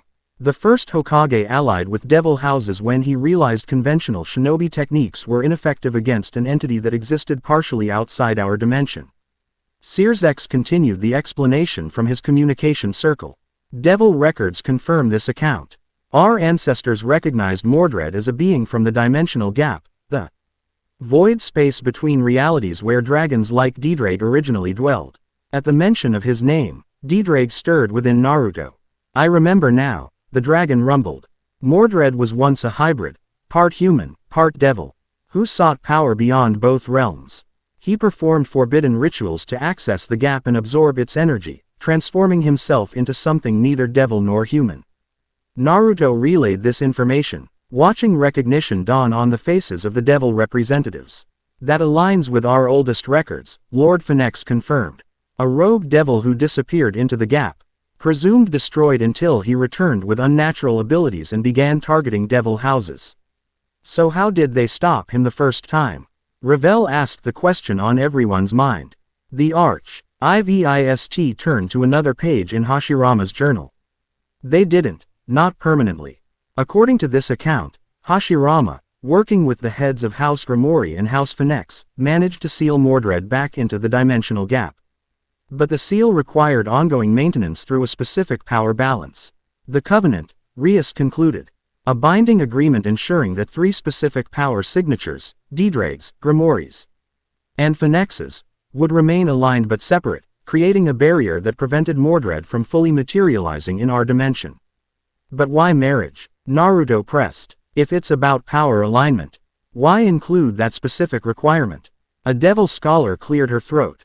"According to our research, the formal union creates a more permanent power resonance than temporary alliances. The intimate nature of marriage creates energy harmonics that are more difficult for dimensional entities to disrupt." Naruto felt his face warm slightly, noticing similar reactions from both Rias and Ravel. The clinical discussion of their potential relationship's magical properties remained awkward, regardless of how their personal feelings had evolved. Which explains why Mordred was surprised when we managed partial power sharing without formal union, Ravel noted, maintaining professional composure. "The Covenant was designed to require the marriage component for full integration. Yet you three achieved a temporary integration through freely offered power," Tsunade observed. "That's significant both tactically and for understanding the Covenant's mechanics." Searsex leaned forward in his communication circle. "The emotional component strengthens the power resonance. This has always been understood in devil contracts. Willing participation creates stronger magical bonds than coerced agreement." "So what does this mean for our strategy moving forward?" Naruto asked, bringing the discussion back to practical matters. The research team exchanged glances before the senior archivist spoke again. "Based on Hashirama's notes, Mordred will continue attempting to extract and absorb your combined powers. Each attempt weakens the dimensional barriers, keeping him partially trapped in the gap. Which means we need to either strengthen those barriers or find a way to defeat him permanently, Rias concluded. Both, Lord Phenex stated firmly. The Covenant must be maintained while we develop countermeasures against his specific abilities. The meeting continued with detailed discussions of defensive strategies and research priorities, but Naruto found his attention repeatedly drawn to a particular phrase in Hashirama's journal visible from where he sat. The power of genuine bonds transcends contractual magic, creating resonance that dimensional entities cannot replicate. When the council finally adjourned, Naruto, Rias, and Revel remained behind, studying the artifacts with greater personal interest now that they understood their direct connection to their situation. It's strange, Rias commented, carefully turning pages in the first Hokage's journal. All this time, we thought we were pawns in a political arrangement, when actually we're keys in a dimensional lock. Revel finished when Rias trailed off. Designed to keep something dangerous contained. Does that make it better or worse? Naruto wondered aloud. Being magical chi terries instead of political bargaining chips. The three exchanged glances, the question hanging in the air between them. Neither, Rias finally decided. What matters is what we choose to do with the knowledge we now have. Agreed, Revel said. The Covenant may have been created without our input, but how we fulfill it is our decision. Naruto nodded slowly, appreciating their perspective. So what do we choose? Before either could answer, an Anbu operative appeared at the doorway. Uzumaki-san, Hokage-sama requests your immediate presence. All three of you. We've received reports of multiple-dimensional disturbances at outposts surrounding Konoha. Their personal conversation would have to wait. Once again, duty called them to action, though now with greater understanding of what they faced. Night had fallen by the time they arrived at the northeastern outpost, where the most significant dimensional disturbance had been reported.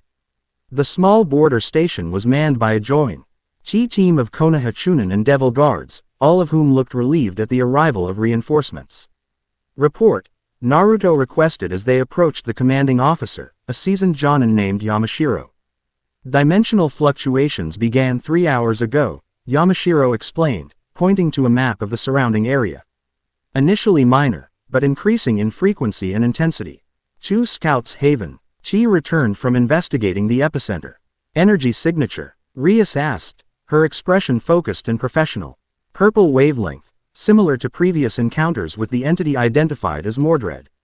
But dispersed rather than concentrated. Revel studied the map with tactical precision.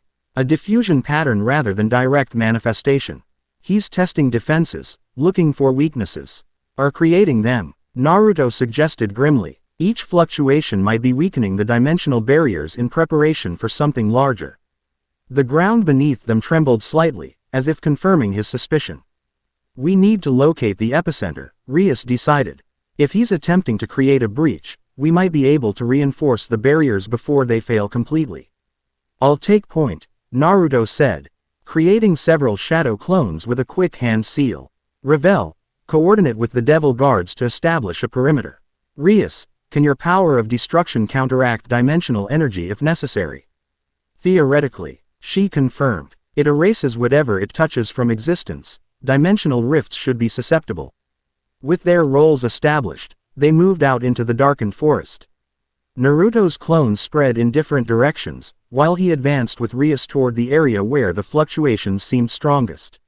Revel remained at the outpost briefly to organize defense preparations before joining them.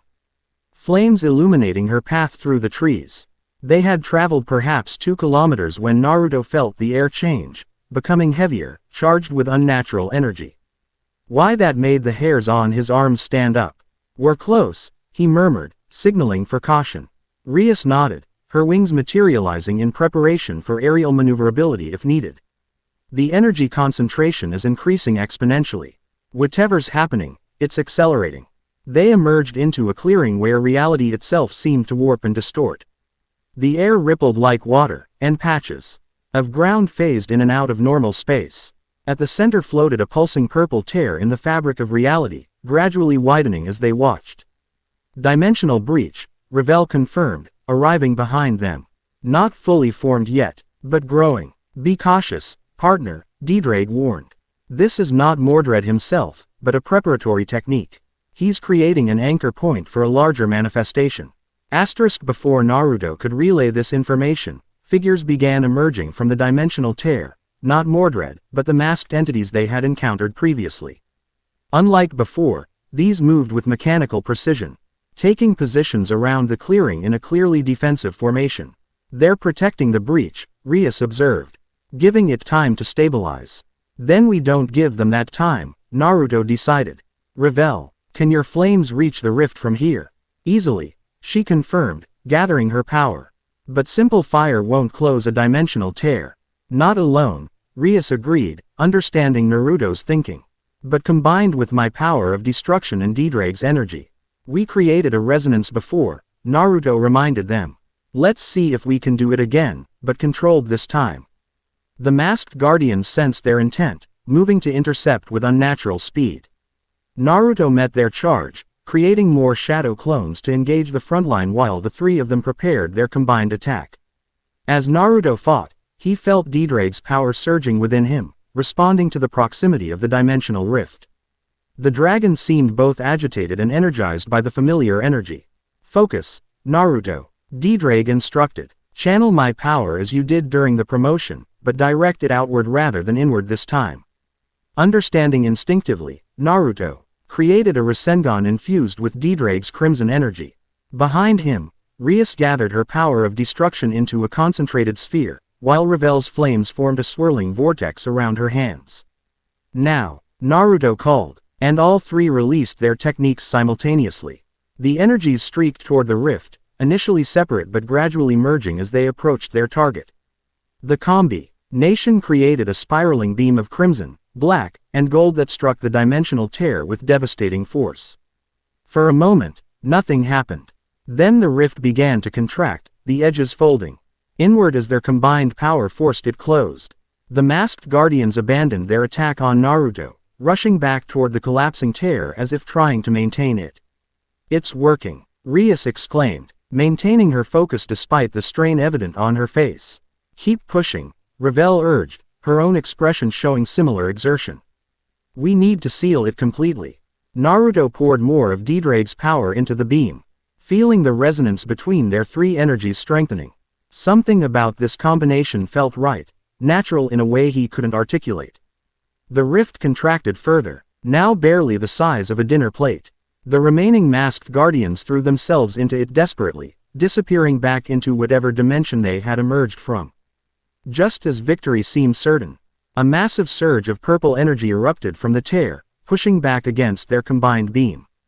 The rift expanded slightly, and through it, Naruto glimpsed a familiar face, Mordred, watching from the other side with a mixture of frustration and calculation.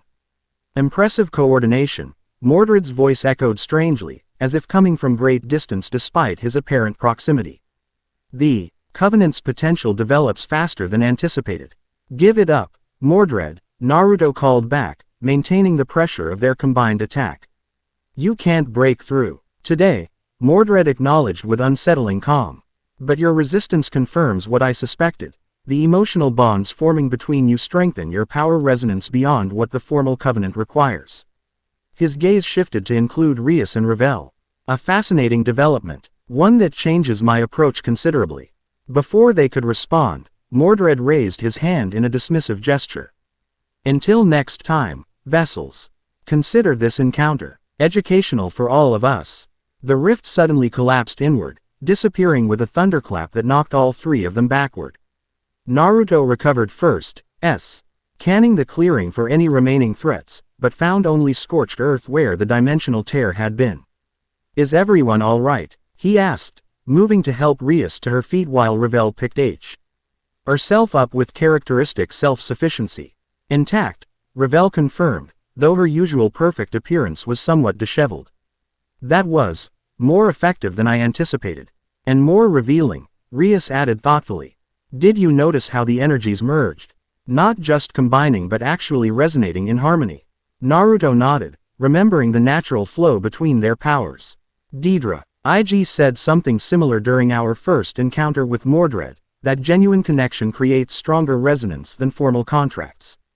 Which Mordred just confirmed, Revel observed, brushing DRT from her clothing with precise movements.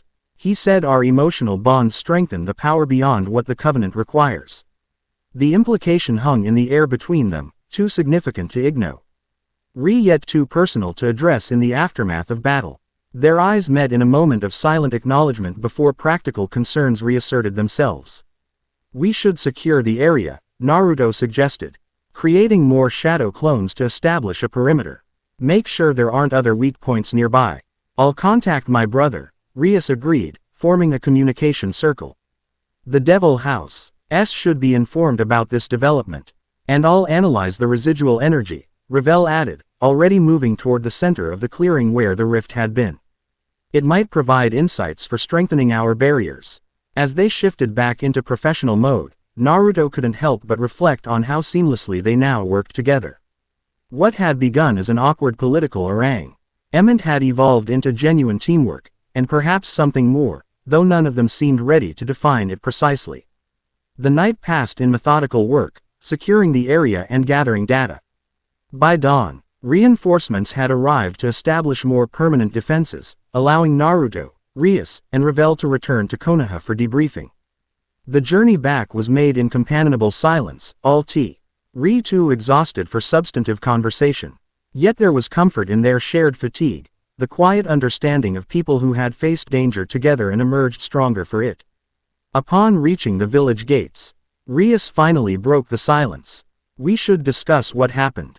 The dimensional rift or the power resonance? Naruto asked, knowing perfectly well which she meant. Both, Revel answered pragmatically. They appear to be connected in ways we didn't anticipate. Naruto nodded, feeling the weight of their unspoken feelings. After debriefing and rest, he suggested. Some conversations deserve full attention.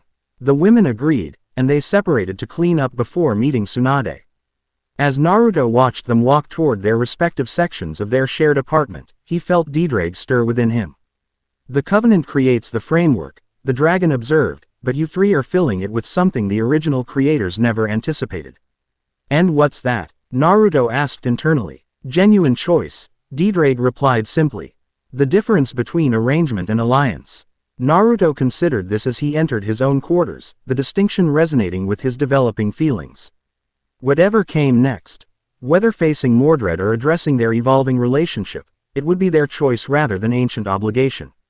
And somehow, that made all the difference. The debriefing with Tsunade was mercifully brief, focusing on tactical considerations rather than the personal implications of their power resonance. By the time they returned to their apartment, evening had fallen. And exhaustion weighed heavily on all three. We should rest, Rias suggested, noting the fatigue evident in their movements. The conversation we need to have deserves clear minds. Agreed, Revel concurred, though her gaze lingered thoughtfully on both Naruto and Rias. Tomorrow, then, but fate, or perhaps Mordred, had other plans. They had barely settled in to their respective quarters when an explosion rocked the village, the concussive force rattling windows throughout their building. Naruto was instantly alert, rushing into the common area to find Rias and Revel already there. Both having reacted with similar speed. That came from the research facility, Rias observed grimly, moving toward the window for a better view. Sure enough, smoke rose from the direction of the secured building where they had examined Hashirama's journal and the Covenant artifacts earlier that day. Without needing discussion, all three moved as one, fatigue forgotten as they raced toward the potential attack. They arrived to find the facility partially collapsed, with Anbu and Devil Guards already establishing a perimeter. Kakashi materialized beside them, his ally lazy demeanor replaced by sharp focus. Targeted strike, he reported succinctly. Dimensional energy signature consistent with previous encounters. The artifacts are gone, including Hashirama's Journal and the original Covenant document. Mordred, Naruto concluded, surveying the damage. But why risk direct infiltration when he's been working through dimensional rifts until now? Because he needed the physical artifacts. Revel realized, her tactical mind quickly assessing implications. The Covenant document itself must contain information he couldn't access remotely. Or power, Rias added grimly. Ancient contracts often contain residual energy from their creation, energy he could potentially absorb. They joined the search efforts, though all three suspected they wouldn't find what they sought. Mordred had executed a precise strike, taking exactly what he needed and leaving destruction in his wake as a distraction. Hours later, with the search concluded and security reinforced throughout the village, they found themselves back in their apartment, too wired from events to consider sleep despite their previous exhaustion. "We can't delay the conversation any longer," Rias stated as they gathered in the common area. "What happened in that clearing? The way our powers resonated, it confirms what we've all been sensing but not discussing." "The Covenant is responding to our genuine connection," Ravel agreed, her usual sharpness softened by the significance of the moment. "Not just the arranged political alliance, but the actual bonds forming between us." Naruto sat across from them, feeling the weight of this reality. "And Mordred knows it. He's adapting his strategy based on our connection." A moment of silence fell as they contemplated the implications. It was Naruto who finally addressed the unspoken question. "So where does that leave us? The formal marriage requirement still exists in the Covenant, but now we understand it's about more than political necessity." Rias completed his thought. "It's about creating a genuine bond strong enough to maintain dimensional barriers." "Which we've already begun forming," Ravel observed with characteristic directness. Without the formal ceremony, Naruto looked between them, seeing not political allies but two remarkable women with whom he'd shared danger, triumph, and growing understanding over these intense weeks. "I think we need to be honest," he said finally. "Not about the Covenant or Mordred, but about us. What we want, regardless of ancient agreements or dimensional threats." Rias's expression softened, her usual diplomatic reserve giving way to something more vulnerable. "What I want has changed since that first meeting in the Hokage's office. What began as duty has become something else. Something unexpected." Ravel agreed, her own carefully maintained facade showing similar cracks. And yet, not entirely unwelcome. Naruto felt something tighten in his chest. Hope, perhaps. Or recognition of a truth he'd been gradually accepting. "So we choose this," he suggested. "Not because the Covenant demands it, but because we want to see where it leads." "Yes," Rias said simply. "Yes," Ravel echoed, the single word carrying uncharacteristic emotional weight. Something shifted between them in that moment, an acknowledgement that transcended political arrangement and approached genuine commitment. Not yet love, perhaps, but the foundation for something equally powerful. "So what now?" Naruto asked, practical despite the emotional significance of their exchange. "Now we face Mordred with clearer purpose," Rias replied, "understanding that our connection strengthens our ability to counter him. And we prepare for whatever he's planning with those stolen artifacts," Ravel added. Her tactical mind never fully disengaged. He wouldn't risk direct infiltration without significant purpose. Their conversation might have continued in this vein had Naruto not sensed a familiar presence approaching their apartment. Moments later, a knock confirmed his awareness. Opening the door revealed Shikamaru, his expression more serious than usual. "Sorry to interrupt," he said, noting the evident significance of whatever conversation he'd broken into. "But we've deciphered part of Hashirama's coded notes from copies made before the theft." "And?" Naruto prompted, inviting him in. Eyed where Rias and Ravel waited expectantly. "And it's about the final part of the Covenant, the part none of you have been told yet." Shikamaru's gaze moved between the three of them. "The marriage Rimini itself isn't just political or symbolic. It's the final seal in the dimensional barrier." "Meaning?" Ravel pressed, though her tone suggested she already suspected the answer. "Meaning Mordred needs to prevent it from happening to fully manifest in our dimension," Shikamaru confirmed. "And now that your powers are showing increased resonance, he'll likely accelerate his timeline." The cations settled over them like a physical weight. What had been a 6-month preparation period might now be drastically shortened by necessity. "How soon?" Rias asked, ever practical despite the personal nature of what they were discussing. "According to the notes, the ceremony should ideally occur at the point of maximum power resonance between the 3 Covenant signatories," Shikamaru explained. "Based on your recent demonstrations, that point is approaching faster than anyone anticipated." After Shikamaru departed, leaving them with this new information to process, the 3 sat in thoughtful silence. Their earlier conversation had acknowledged developing feelings, but this development pushed them toward decisions they might not yet be ready to make. So the universe has a timeline for our relationship, Naruto observed with grim humor. That's not pressuring at all. Rias smiled despite the tension. When has anything about this arrangement been conventional? Certainly not the number of participants. Ravel added dryly. Though devil marriages have historically been more complex than human ones, their attempt at lightness faded as the reality of their situation reasserted itself. Mordred was accelerating his plans, their growing connection was strengthening their combined power but also creating urgency, and somewhere in this complex equation were their genuine developing feelings for each other. Whatever comes next, Naruto said finally, we face it as we have been, together, by choice rather than obligation. As night deepened around their shared apartment, the Ri found themselves at a crossroads, between duty and desire, arrangement and affection, covenant and choice. The path forward remained uncertain, but one thing had become clear: their connection, unexpected as it might have been, had become their greatest strength against the darkness gathering at the edges of their world. Chapter 2 End. Chapter 3. Crimson Triumph. Dawn broke over Konoha, painting the Hokage monument in hues of gold and amber. Naruto stood at the window of their shared apartment, watching the village come to life beneath him. Behind him, Rias and Ravel pored over copies of the decoded notes Shikamaru had delivered, searching for anything that might help them understand Mordred's plans. The original covenant describes a ritual binding using 3 focal points, Rias murmured. Crimson hair falling across her face as she leaned over the documents. 1 in Konoha, 1 in Gremory territory, and 1 in Phenex lands.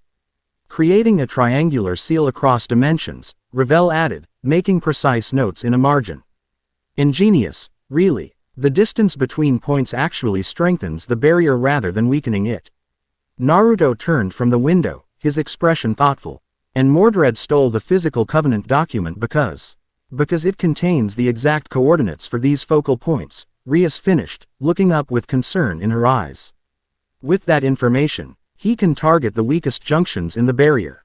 Which means we need to protect 3 locations simultaneously, Naruto concluded, crossing his arms. While also preparing for the ceremony that would strengthen the seal permanently. The word, ceremony, hung in the air between them, carrying weight beyond its literal meaning. Their conversation the previous night had acknowledged developing feelings, but translating those into formal commitment remained a complex proposition. The timing creates a tactical vulnerability, Ravel observed, ever practical despite the personal implications. Mordred knows we must complete the covenant soon to counter his plans, which means he'll strike before we can. Classic pressure point strategy, Naruto agreed.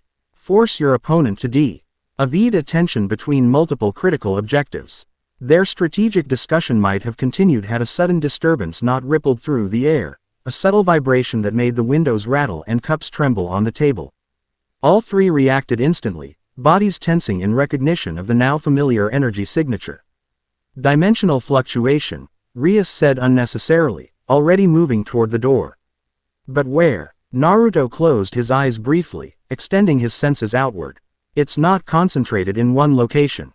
It's everywhere. As they stepped outside, the sky above Konoha shimmered with unnatural light, patches of purple energy bleeding through reality like watercolors on wet paper.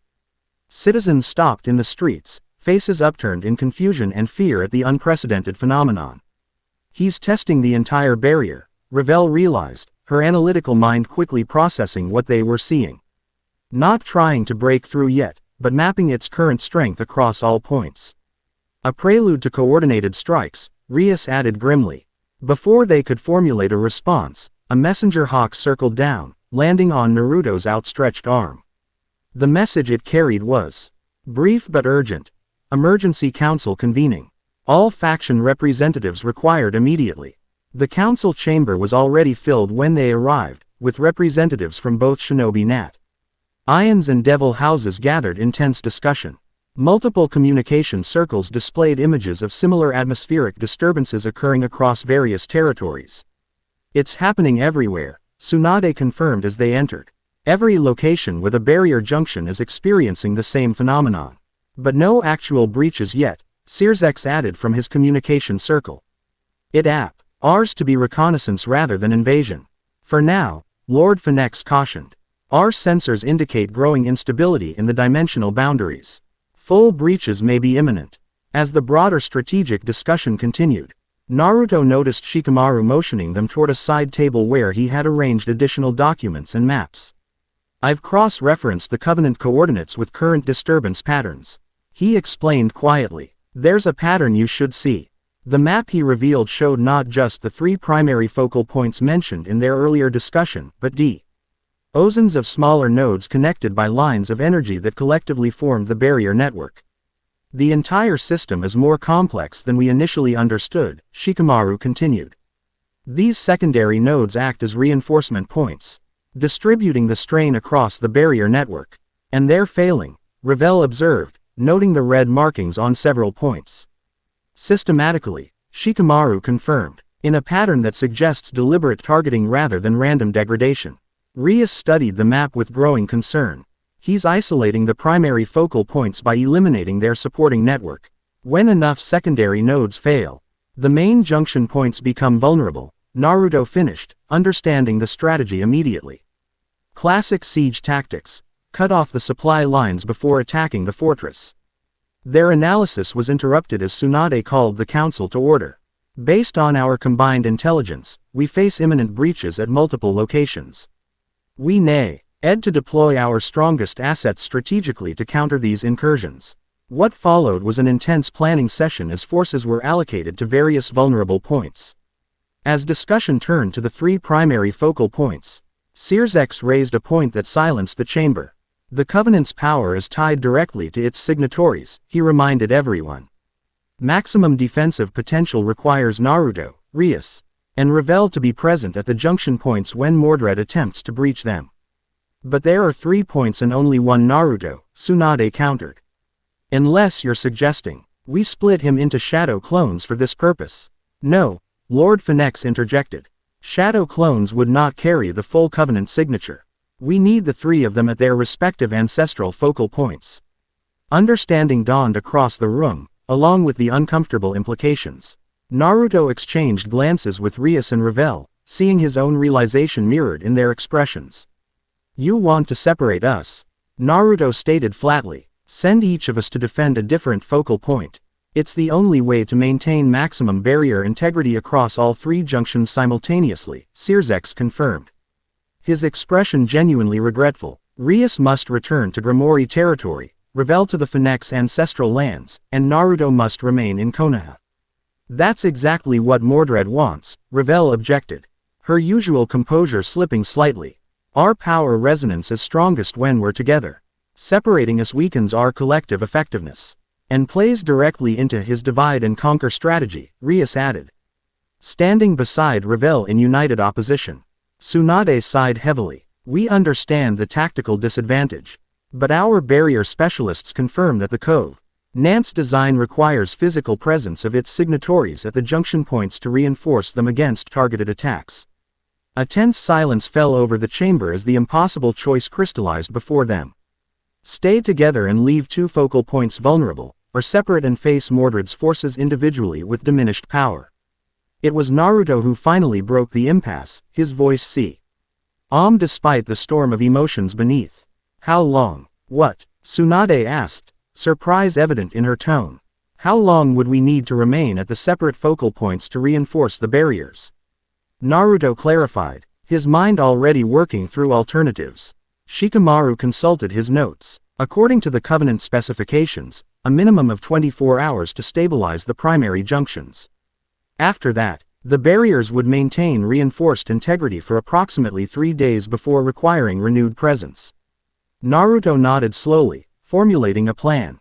Then we separate, reinforce the focal points, and reconvene before Mordred can execute his main assault.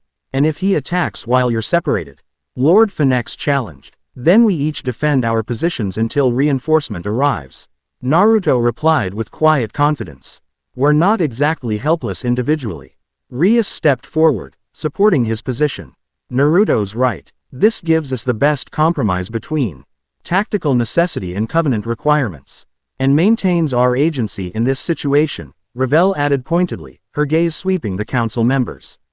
which seems perpetually at risk of being overlooked.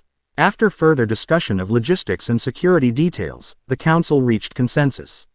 Each Covenant signatory would travel to their respective focal point with elite support teams, force the barriers for the required period, then rendezvous at a predetermined location to prepare for Mordred's anticipated main offensive.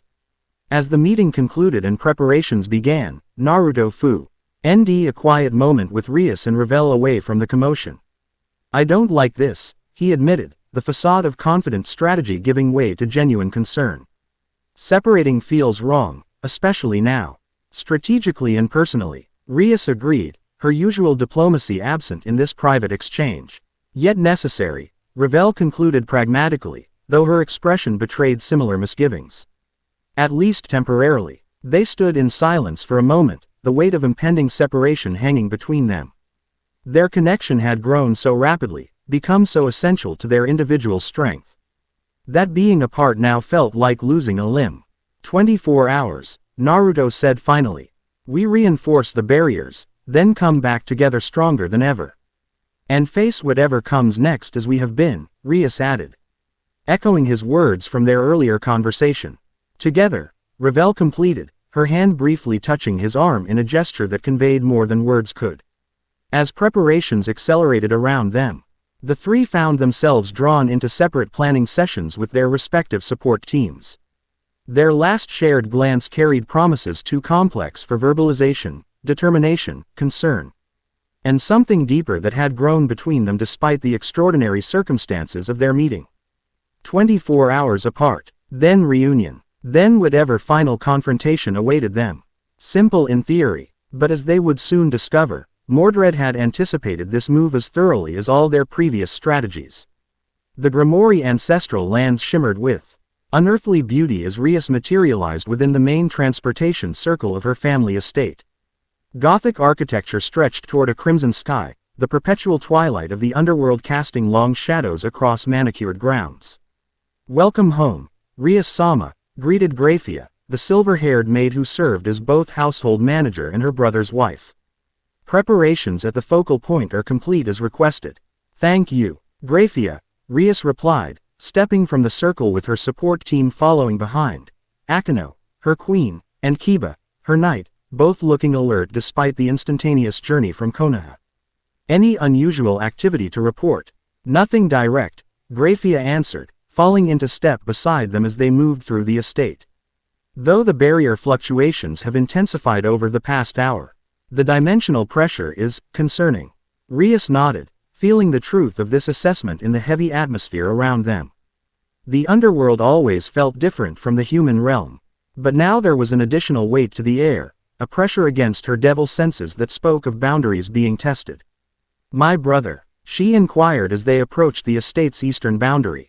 Coordinating with other houses from the central citadel, Grafia explained. "The Cetri, Baal, and Astaroth families have all reported similar disturbances at their territorial boundaries.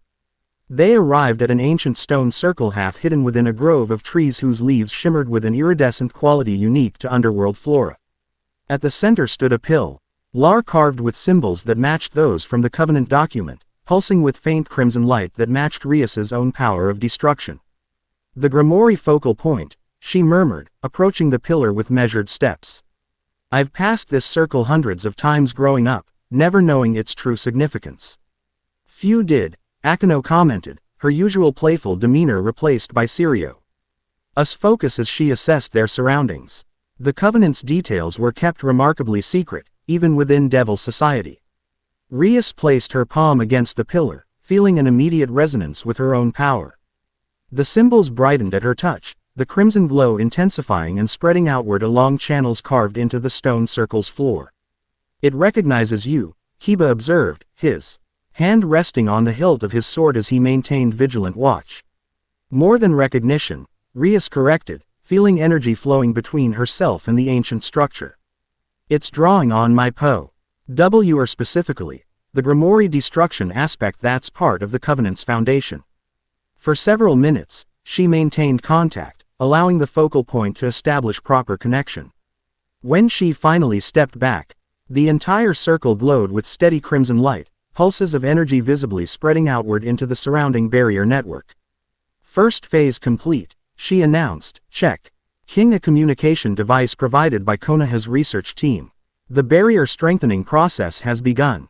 Now we maintain presence for 24 hours while the reinforcement stabilizes. And Hope Mordred doesn't choose this moment to attack, Akeno added with grim pragmatism unusual for her typically lighthearted personality. Rias nodded, her thoughts drifting to Naruto and Revel at their respective focal points. Undertaking similar processes, the separation felt unnatural after weeks of constant proximity, like missing puzzle pieces that belong together. He's planned for this, she realized aloud. Mordred knew the Covenant would require our separation to reinforce the focal points. It's why he accelerated his timeline. Divide and conquer, Kiba agreed. A strategy as old as warfare itself. Then we remain especially vigilant, Rias decided, extending her senses outward to monitor the surrounding territory. And prepare for the possibility that 24 hours may feel considerably longer than anticipated. As twilight deepened into night in the underworld, Rias maintained her position near the focal point, periodically renewing her connection to ensure optimal energy transfer. Hours passed intense vigilance, with rotation of guard duties and constant communication with other devil houses. It was near what would have been midnight in the human realm when Rias felt the first discordant pulse in the barrier, not the gradual testing they had observed earlier, but a focused probe at a specific point. There, she said sharply, pointing toward the northeastern pay. Remeir, where a visible distortion warped the air.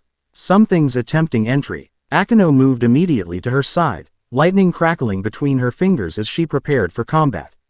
Kiba drew his sword, the blade glowing with holy energy that could harm dimensional entities. The distortion expanded, purple light bleeding through reality as a tear formed in the dimensional fabric. From within this breach emerged three masked figures similar to those they had encountered previously, the Guardians Mordred used as advance forces.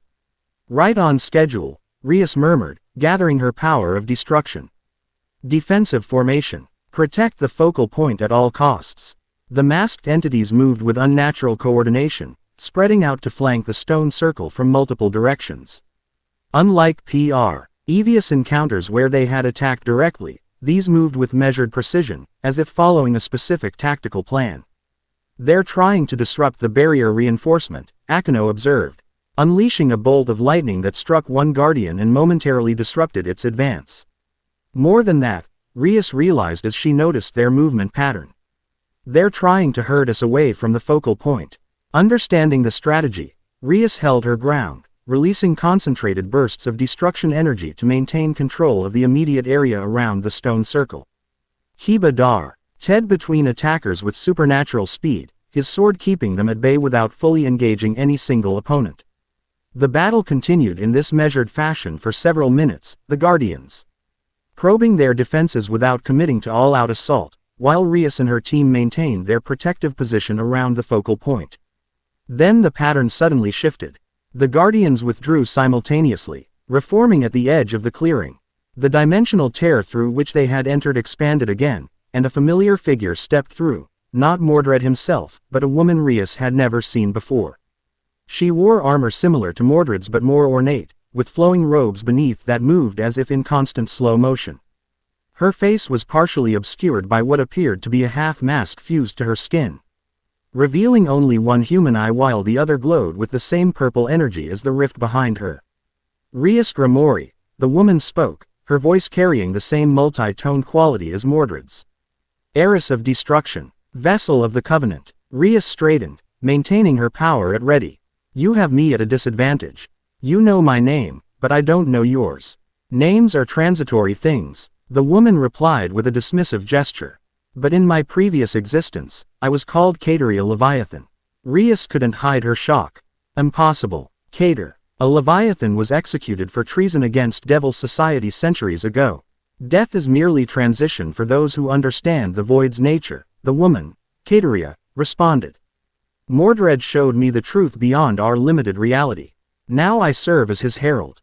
You mean you serve as his puppet? Rias countered, studying the unnatural energy that seemed to flow through the woman's partially transformed body. Whatever remains of Cateria Leviathan is merely a vessel for Mordred's power. The herald smiled, the expression uncanny on her partially masked face. Such limited perspective. Typical of those who cling to conventional existence. She gestured toward the focal point. You reinforce ancient chains, Gremory. Chains that bind reality to outdated patterns. I protect the boundaries between dimensions from entities that would consume our world, Rias corrected, gathering more power as she sensed the confrontation escalating. Consumption, transformation, evolution. The herald advanced a step. The masked guardians moving in concert with her. Semantics that will mean nothing when the void reclaims what belongs to it.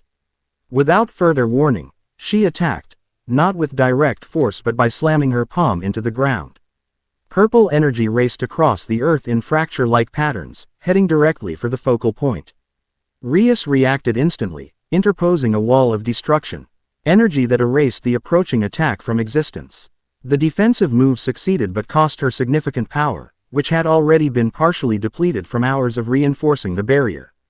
Your destruction aspect intrigues Mordred, the herald observed, circling slowly as the masked guardians spread wider. So similar to void energy in its fundamental nature, yet constrained by your limited understanding. If Mordred finds it so fascinating, why isn't he here himself? Rias challenged, buying time as she assessed her tactical options.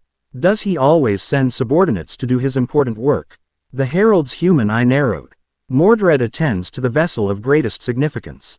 The dragon host. Cold dread washed through Rias at these words. Naruto, she whispered before she could stop herself. Indeed, the herald's smile returned. Even now, my master introduces himself properly to your betrothed.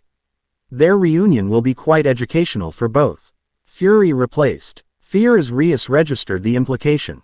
Whatever Mordred's planning, he'll find Naruto far more formidable than anticipated. Perhaps, the herald acknowledged. But how will he fare without his brides to provide resonance?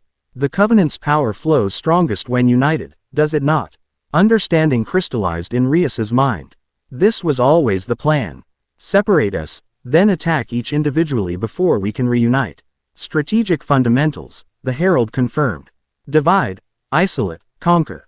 Though in your case, not conquest but recruitment. Before Rias could question this statement, the herald attacked again. This time directly, with a blast of purple energy that Akeno intercepted with a lightning barrier. Kiba darted forward in the momentary opening, his sword slicing through woe of the masked guardians before the third caught him with a powerful blow that sent him tumbling backward. The battle erupted in earnest then, with Rias and her team fighting defensively to protect the focal point while the herald and her remaining guardians pressed their attack from multiple angles. Though outnumbered, the herald's forces moved with perfect coordination, each action precisely calculated to strain Rias's defenses at critical points. Minutes extended into what felt like hours as the conflict continued, neither side gaining decisive advantage. Rias maintained her position near the focal point, drawing on its resonance with her power to sustain her energy levels, while Akeno and Kiba executed coordinated strikes to keep the attackers at bay. The herald seemed content with this stalemate. Her attacks probing rather than committed, as if testing Rias's capabilities rather than truly attempting to overcome them. You fight impressively, she observed during a momentary lull. But you're not fighting for victory. You're fighting for time. 24 hours, Rias confirmed, seeing no reason to deny the obvious. That's all I need to complete the barrier reinforcement. And you believe we would allow such simplicity? The herald laughed, the sound distorted by her partially transformed nature. Time flows differently for those who walk between dimensions, Gremory. What seems hours to you may be days elsewhere, or mere minutes. A cold realization struck Rias. You're manipulating the temporal flow around the focal points. Mordred understands dimensional mechanics better than the founders who created your covenant, the herald confirmed. The barriers between worlds include time itself as a fundamental component. This revelation changed everything. If Ordered could manipulate time differently around each focal point, their planned 24-hour separation and reunion became meaningless. They could each complete their individual reinforcement only to find their timelines no longer synchronized. Determined not to show her concern, Rias pressed her offensive, unleashing a concentrated blast of destruction energy that forced the herald to defend rather than attack. In that moment of disruption, Akeno created a lightning cage around 2 of the masked guardians, while Kiba engaged the third in direct combat. Whatever temporal manipulation you're attempting, it won't succeed, Rias declared, advancing with renewed purpose. The Covenant exists across dimensions specifically to counter such interference. The Herald's expression shifted to something like approval. You understand more than expected. Good. Mordred prefers vessels with comprehension of their own potential. I am not a vessel, Rias stated firmly, her power flaring around her. I am Rias Gremory, heiress to the House of Gremory, and I will not be manipulated by dimensional entities with delusions of godhood. With those words, she channeled her power of destruction directly into the focal point behind her, creating a surge that momentarily illuminated the entire clearing with crimson light. The stone circle responded instantly, barrier energy pulsing outward in visible waves that washed over the battlefield. The Herald hissed in pain as the barrier energy touched her transformed body, the purple glow of her masked eye flickering momentarily. The masked guardians similarly recoiled, their coordinated movements becoming temporarily erratic. Interesting, the Herald murmured, regaining her composure though keeping greater distance. The Covenant responds to emotional resonance as well as physical presence. Another variable Mordred will find fascinating. Rias maintained her connection to the focal point, understanding now that her determination and clarity of purpose strengthened the barrier as much as her physical power. The Covenant didn't just require her presence, it drew strength from her conviction. Your master miscalculated, she informed the Herald, feeling the barrier energy continuing to pulse outward from the reinforced focal point. He assumed separation would weaken us individually. But some connections transcend physical proximity. As if in response to her words, she felt a momentary warmth in her chest, a resonance that felt distinctly like Naruto's draconic energy mingled with Ravel's phoenix flame. Faint, distant, but undeniably present despite their physical separation. The Herald observed this phenomenon with evident surprise, her head tilting as if listening to instructions Rias couldn't hear. After a moment, she stepped backward toward the dimensional rift. This encounter has been most informative, she announced, gesturing for her remaining guardians to retreat. Mordred will adjust his approach accordingly. Your master, I look forward to our actual meeting, Rias called after her. When the 3 of us are reunited and at full strength. The Herald paused at the edge of the rift, her partially masked face turning back toward Rias. 3. An interesting assumption, Gremory. Perhaps you should check on your Phoenix companion before making such confident predictions. With those ominous words, she stepped through the dimensional tear, which sealed itself behind her with a sound like reality stitching back together. Rias immediately attempted communication with both Naruto and Ravel, but found the connections blocked by some form of interference. The Herald's parting statement hung in her mind, breeding concern that quickly blossomed into determination. The focal point is stabilizing, she informed Akeno and Kiba. We've accelerated the reinforcement process through direct power infusion. Then we should be able to depart earlier than planned, Akeno suggested, understanding immediately where Rias's thoughts were heading. Exactly, Rias confirmed, already calculating. I need 4 more hours to ensure complete barrier integrity. Then we make for the Phenex territory immediately. As she reconnected with the focal point to continue the reinforcement process, Rias's thoughts reached outward, seeking the connection she had briefly felt during the battle. Whatever temporal or dimensional interference Mordred had implemented, it hadn't completely severed the bond forming between the 3 Covenant signatories. And that, she suspected, might prove to be his most significant miscalculation yet.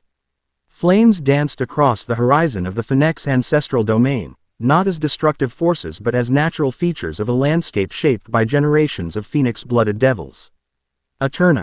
Fire cascaded down mountainsides like glowing waterfalls, while birds with feathers of pure flame soared through a sky tinted amber and gold. Ravel stood at the center of a massive amphitheater carved from fire-resistant stone. Its tiered seating empty now but designed to host the elaborate ceremonies for which House Phenex was renowned. At the precise center, a circular platform bore the same symbols as those found in the Covenant document, though here they glowed with golden light rather than crimson. The focal point appears stable, observed Yubeluna, Ravel's companion and her brother's queen, who had accompanied her from Konoha. Though the barrier fluctuations are stronger than anticipated. Dimensional pressure increasing across all monitoring points, added a Phenex guard captain. Consulting a magical display that tracked barrier integrity throughout their territory. Whatever's testing our boundaries is growing more aggressive. Ravel nodded, her expression betraying none of the concern she felt as she placed both hands on the central platform. Immediately, golden flames erupted around her fingers, spreading across the carved symbols and activating ancient mechanisms built into the amphitheater's foundation. The Phenex immortality aspect, she murmured, feeling power flowing from her into the focal point. Eternal renewal to counter dimensional entropy. Unlike Rias and Naruto, Ravel had been partially aware of the Covenant's existence from a young age, though never its specific connection to her personally. House Phenex maintained more comprehensive records of ancient pacts than most devil families, considering such knowledge essential to maintaining their position in the complex hierarchy of the underworld. Lady Ravel, the guard captain interrupted her thoughts. We're detecting an anomaly at the western perimeter. Energy signature consistent with recent dimensional incursions. Timing suggests coordinated attacks, Ubeluna observed. If Rias and Naruto are experiencing similar breaches, then Mordred is executing the anticipated divide and conquer strategy, Ravel completed, maintaining her connection to the focal point while analyzing their tactical position. Defensive positions, but maintain observation distance. I want to understand what we're facing before engaging. Unlike the Gremory approach of direct confrontation, House Phenex strategy typically favored assessment before commitment. Ravel had been raised on the principle that information often proved more valuable than immediate action, particularly when facing unknown threats. The anomaly manifested as a shimmering distortion at the western edge of the amphitheater grounds, gradually coalescing into a tear in reality similar to those they had encountered previously. However, unlike the masked guardians that had emerged in prior incursions, what stepped through this breach was something altogether different. A massive creature, half again the height of a normal man. Its body a chimeric amalgamation of various forms. The torso appeared humanoid but covered in scales that shifted color with its movements. Its head combined elements of dragon and bird, with a rule beak flanked by horn-like protrusions. Most disturbing were its limbs. The right arm ending in talons, the left in a hand-like appendage composed of what appeared to be solidified purple energy. Phenex, the creature spoke, its voice rumbling like distant thunder. The immortal flame, how appropriate that I should be the one to test your vaunted regeneration. Ravel maintained her position at the focal point, analyzing the entity with clinical detachment despite its grotesque appearance. You have me at a disadvantage. You know who I am, but I don't recognize you. The creature's beak parted in what might have been a smile. I was once known as Rizvam Levon Lucifer, though that name and form are largely ceremonial now. Mordred has granted me evolution beyond such limited identity. Shock rippled through the Phenex guards. Though Ravel kept her composure, Rizvam Lucifer had been one of the most notorious devils in history, a super devil whose sadistic experiments and betrayals had earned him execution centuries ago. Another resurrected puppet, Ravel observed, deliberately provocative. Mordred seems to collect disgraced devils the way some collect trophies. Anger flashed in the creature's eyes. Puppet, no, child, ascended is the proper term. When one understands that form is merely a limitation imposed by dimensional constraints, true freedom becomes possible. Fredo, that apparently requires obedience to Mordred, Ravel countered, buying time as she assessed the entity's capabilities. Its aura suggested immense power, but also instability, as if the various components of its chimeric form weren't fully integrated. Mordred guides those worthy toward transcendence, Rizvam, or what remained of him, declared. As he will guide you, once you understand the limitations of your current existence. Ravel raised an eyebrow, maintaining her aristocratic poise despite the implied threat. I prefer my current existence, limited though you may find it. House Phenex has never been particularly interested in transcendence. We focus on perfection within our natural parameters. Natural parameters, the creature repeated with evident disdain. The covenant that binds you to a human vessel and a destruction which that denies your potential for the sake of maintaining artificial boundaries between dimensions. I wouldn't characterize it that way, Ravel replied coolly, though inwardly she noted the creature's specific knowledge of the covenant. Allies strengthen rather than limit, particularly when chosen rather than imposed. This seemed to give the creature pause. Chosen. An interesting perspective. Mordred suggested you three viewed the arrangement as obligatory rather than voluntary. Perceptions evolve, Ravel stated simply. As do relationships. The creature studied her with newfound interest. This complicates matters. Mordred anticipated resistance based on coercion, not affection. The last word carried unmistakable disgust. Your mast. Seems to have miscalculated several aspects of our situation, Ravel observed, feeling the focal point's resonance strengthening as she maintained both physical and emotional connection to its purpose. Temporary setbacks. The creature dismissed, advancing into the amphitheater with predatory grace despite its mismatched limbs. Mordred's understanding of dimensional mechanics transcends even the founders who created your covenant. What they built as a permanent seal, he sees as a temporary obstacle. As it spoke, the air around it distorted slightly, and Ravel felt something unusual, a temporal pressure that made the seconds seem to stretch unnaturally. Understanding came quickly. Mordred was manipulating time around the focal points, attempting to desynchronize their reinforcement process. Clever, she acknowledged, adjusting her energy output to compensate. Temporal manipulation to disrupt our planned reunion. But the covenant exists partially outside conventional time, it's why it remained effective for generations. Quote, generations of maintenance, the creature corrected, without which it would have failed long ago. The marriage requirement isn't symbolic, Phenex. It's mechanical necessity, the final component in a perpetual engine that requires new fuel each cycle. This information, while not entirely new given their recent discoveries, confirmed Ravel's suspicions about the covenant's true nature. It wasn't merely a political arrangement but a genuine metaphysical mechanism requiring periodic renewal through specific bloodlines. Which explains Mordred's interest in preventing our union.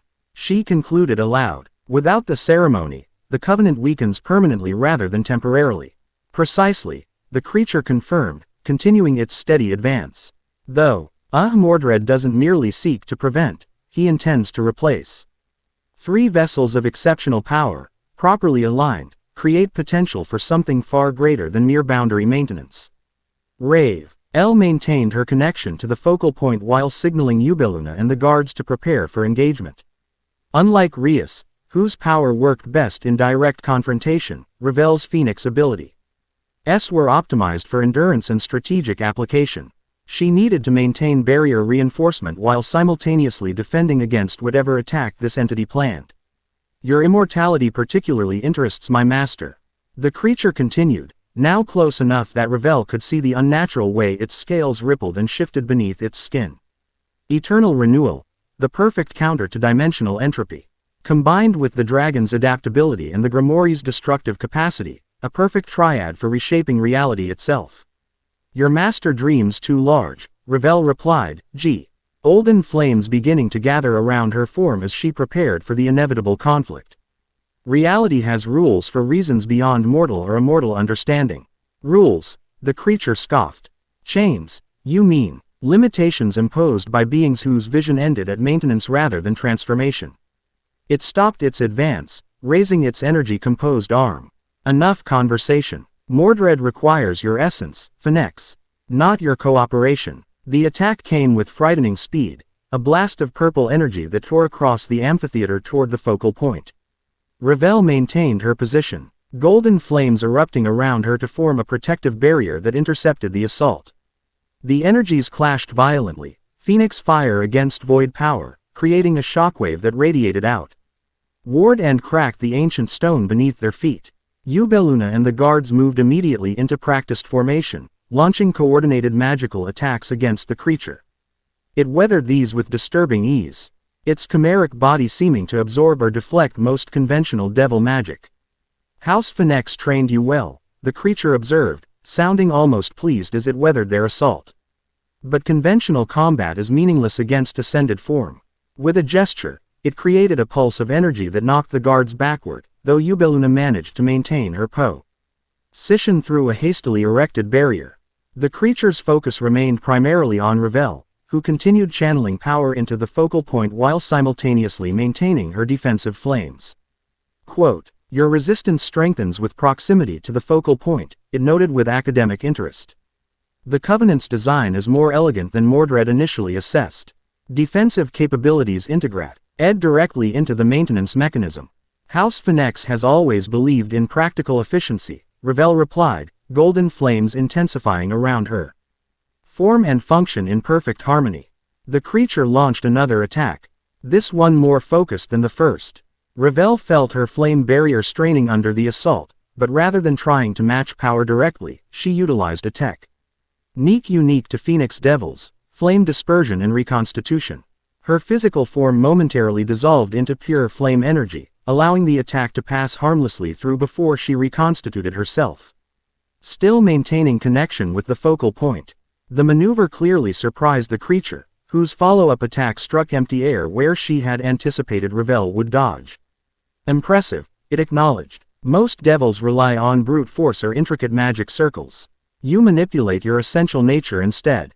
Understanding one's nature is the foundation of true power, Revel responded. Golden flames dancing along her fingers as she gathered energy for a counterattack. Something your master seems to have forgotten in his quest for artificial transcendence. The battle continued in this manner, the creature launching increasingly powerful assaults while Revel defended through a combination of Phoenix regeneration and tactical flame manipulation. Unlike Rias's direct power confrontation with the Herald, Revel's approach emphasized endurance and efficiency, drawing on the focal point's resonance to maintain her energy levels while gradually accelerating the barrier reinforcement process. Time passed in strange measures, the creature's temporal manipulation making it difficult to gauge exactly how long they had been engaged in this deadly dance.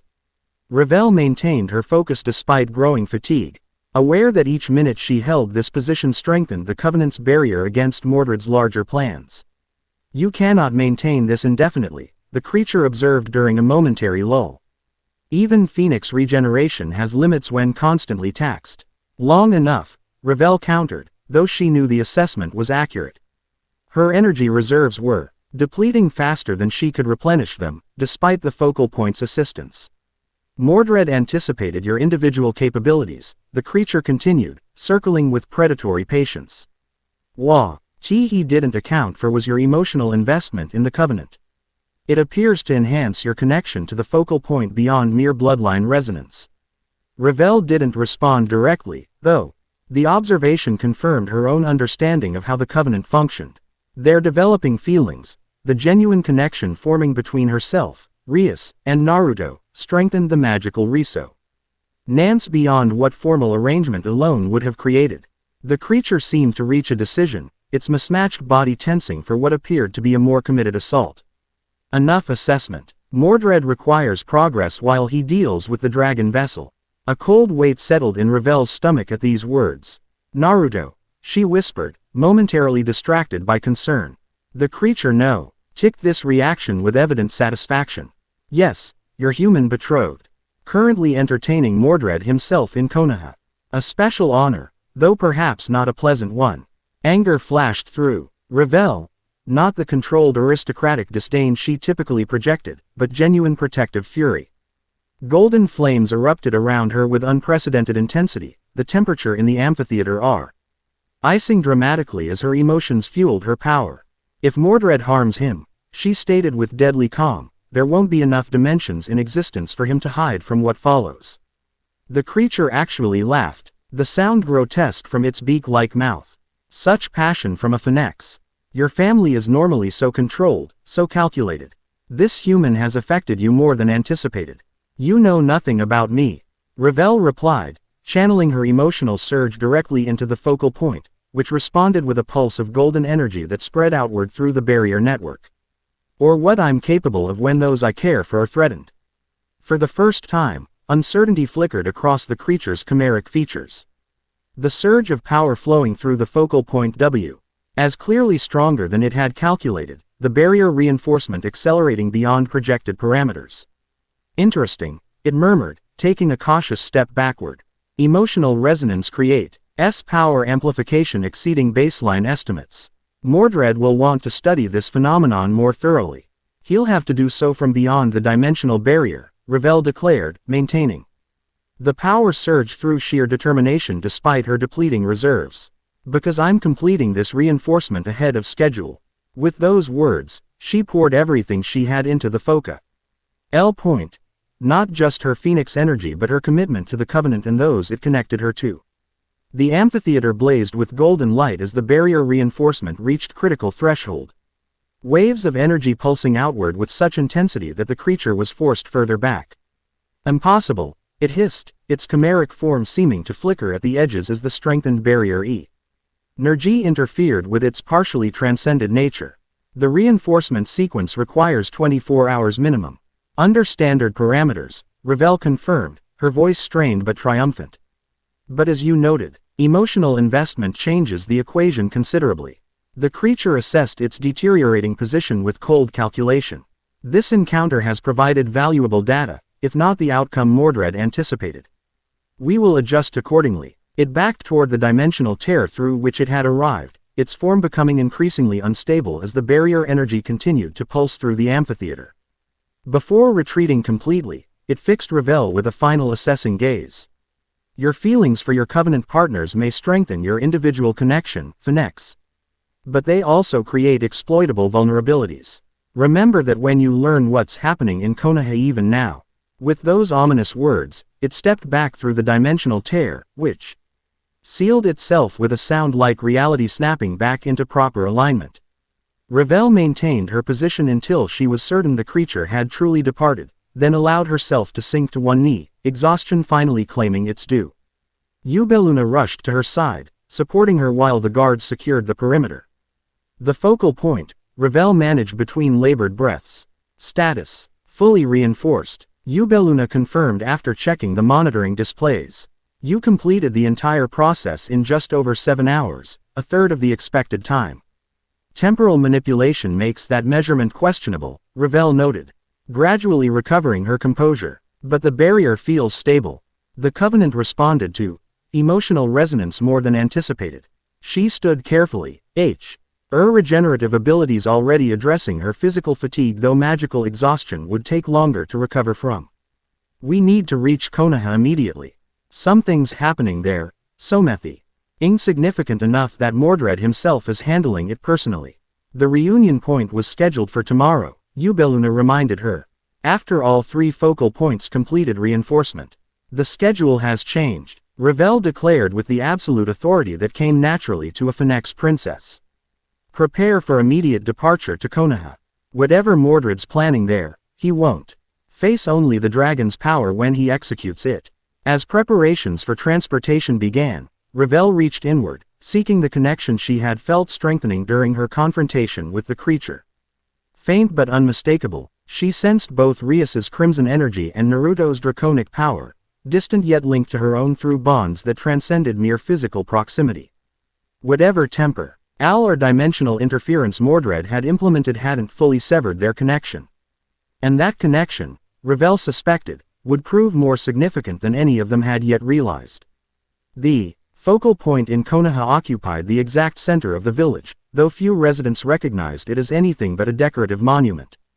A simple stone pillar in the central plaza, carved with what appeared to be artistic patterns but were actually ancient seals matching those found in the Covenant document. Naruto stood before this unassuming structure, hands pressed against symbols that glowed with soft blue light in response to his touch. Unlike the dramatic manifestations at the devil focal points, the Konoha junction responded with subtle efficiency, chakra pathways illuminating through the village's foundation as the reinforcement process began. The barrier network is acknowledging your signature, observed Kakashi, who stood nearby with Shikamaru and a team of Anbu guards. Interesting how it differs from standard chakra reactions. It's the draconic element, Naruto explained, feeling Ddraig's energy flowing through him into the focal point. The Covenant recognizes Ddraig specifically, not just any Jinchuriki. Quote, an important distinction, Ddraig commented internally.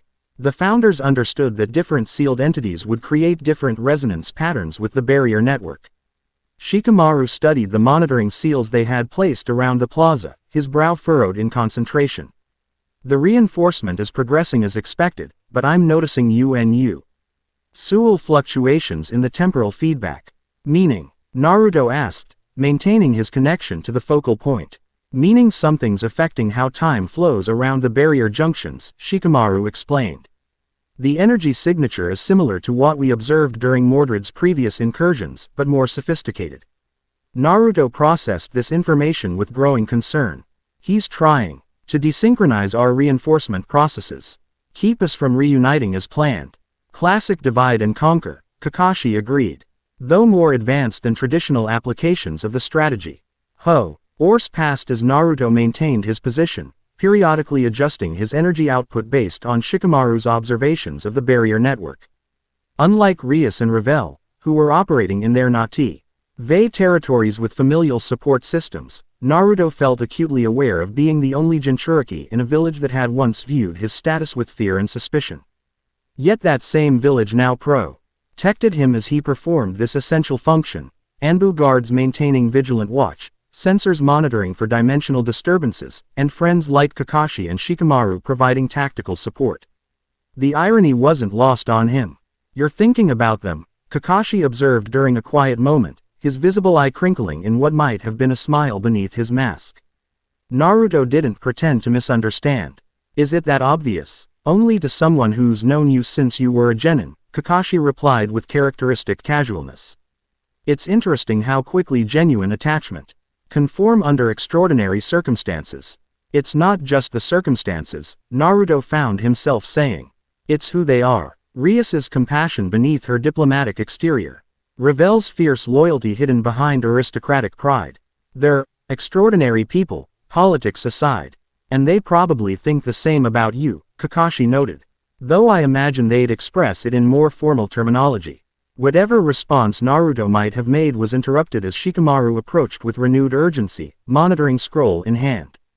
Dimensional fluctuations increasing exponentially across the barrier network, he reported. But unlike previous patterns, they're concentrating specifically around Konoha rather than distributing evenly. Mordred's focusing on this focal point, Naruto concluded. Feeling Ddraig stir with heightened alertness within him. Why target here specifically when all three junctions are equally important to the barrier integrity? Because I'm here, Ddraig rumbled. Of the three Covenant signatories, the dragon aspect has always been most vital to the dimensional mechanics. Gremory destruction and Phenex immortality are powerful components, but draconic energy originated from the dimensional gap itself. Naruto relayed this insight, watching understanding spread across his companions' faces. So Mordred isn't just dividing to conquer, Shikamaru reasoned. He's prioritizing the most critical target while distracting the others. And I'm it, Naruto confirmed grimly, strengthening his connection to the focal point as he sensed growing pressure against the village's barriers. The first visible sign of breach came not as a dramatic tear in reality but as subtle distortions in the air above the Hokage monument, ripples like heat waves that gradually coalesced into distinct patterns. Rather than the purple energy they had observed in previous incursions, these distortions shimmered with a blend of colors that seemed to shift between purple, crimson, and gold. He's incorporating elements from all three Covenant signatures, Naruto realized, recognizing the energy pattern. Using what he's learned about our combined resonance against us. Adaptive strategy, Kakashi observed. Your opponent learns from each encounter. The distortions expanded, forming not a single tier but multiple smaller breaches arranged in a precise geometric pattern around the village perimeter. From each emerged not masked guardians but swirling energy constructs that resembled miniature versions of the dimensional rifts themselves. Void seeds, Ddraig identified with evident concern. Autonomous dimensional anchors designed to establish permanent connections between realms. If they fully materialize and root themselves, then Konoha becomes a permanent gateway between dimensions. Naruto completed the thought aloud. With or without the Covenant's protection. Shikamaru immediately began coordinating the village's defensive response, directing NBU teams to intercept the manifesting constructs before they could stabilize. Kakashi prepared to join them, but Naruto held up a hand to stop him. Stay here, he instructed. The focal point still needs protection. And those aren't the main threat. How can you be sure? Kakashi asked, though his posture suggested he already suspected the answer. Because Mordred wouldn't waste his advantage on peripheral attacks, Naruto explained. Feeling a growing pressure in the air around them, the unmistakable sensation of a much larger dimensional disturbance gathering force. As if confirming his assessment, the sky above the central plaza darkened unnaturally, reality itself seeming to fold inward at a single point directly overhead. Unlike the smaller breaches at the perimeter, this distortion radiated palpable power, a concentrated dimensional pressure that made the air itself feel heavy and resistant. "He's coming himself," Naruto stated, maintaining his connection to the focal point while preparing mentally for what was to come. "The void seeds are just to keep our forces occupied while he deals with me personally. Be cautious, partner," Ddraig warned. "Mordred has had centuries to plan this confrontation. He will have countermeasures for everything he's observed about our capabilities." The dimensional distortion expanded into a formal breach, reality parting like a curtain to reveal swirling energies beyond. From within this rift stepped Mordred, his appearance largely unchanged from their previous encounter, though now the purple markings on his face seemed to incorporate streaks of crimson and gold. Further evidence that he was adapting aspects of the Covenant energies into his own form.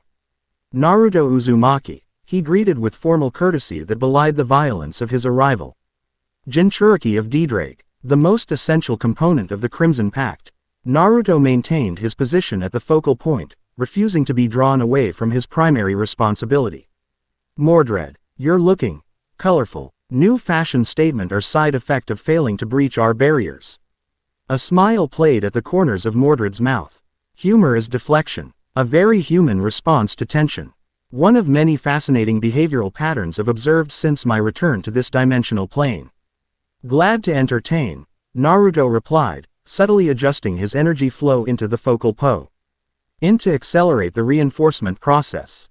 "Though I have to question your timing. Attacking while I'm actively strengthening the very barriers designed to contain you seems counterproductive."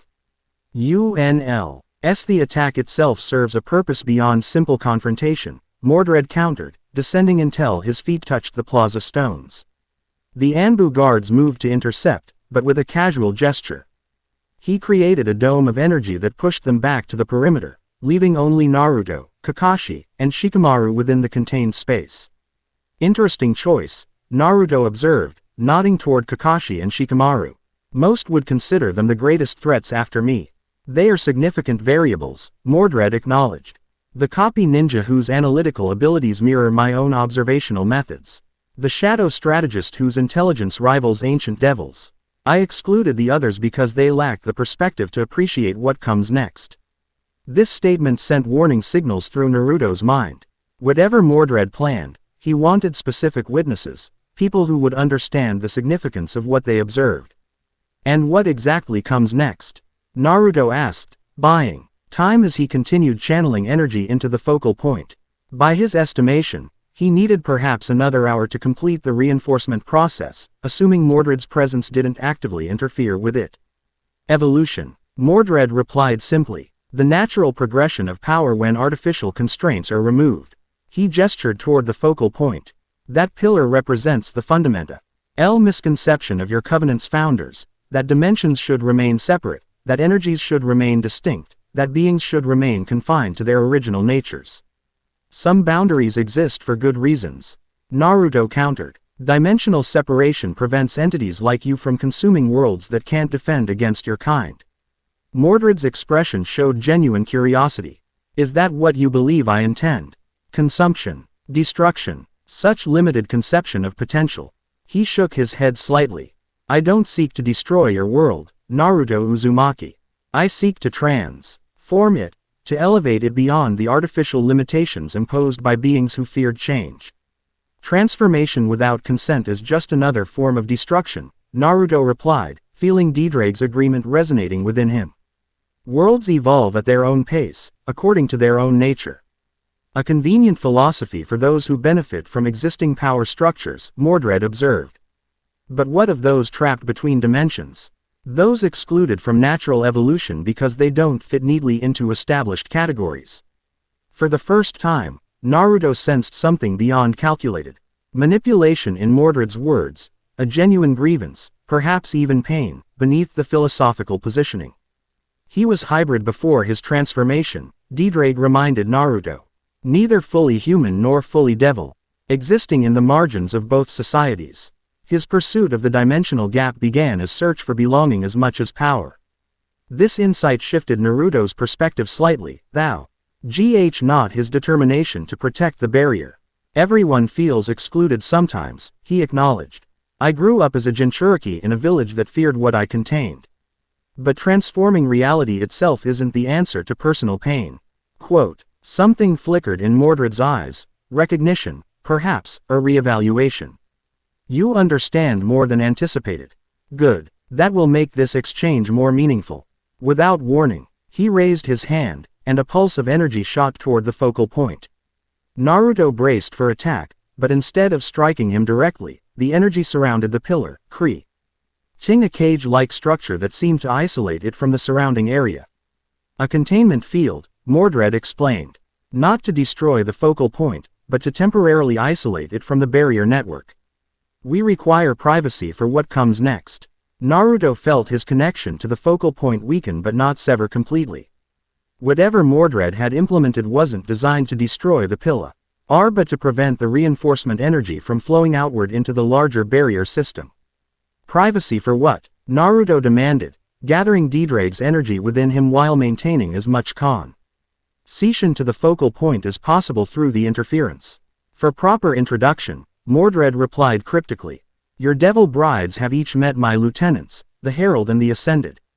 Customized ambassadors appropriate to their respective natures. But you, as the primary vessel, deserve direct interaction. Cold realization washed through Naruto. You're attacking all three focal points simultaneously. Assessment rather than attack, Mordred corrected. Learning how each of you responds to specific stimuli. The Gremory's reaction to temporal manipulation. The Phenex's response to existential threat. And now, your adaptation to dimensional perspective.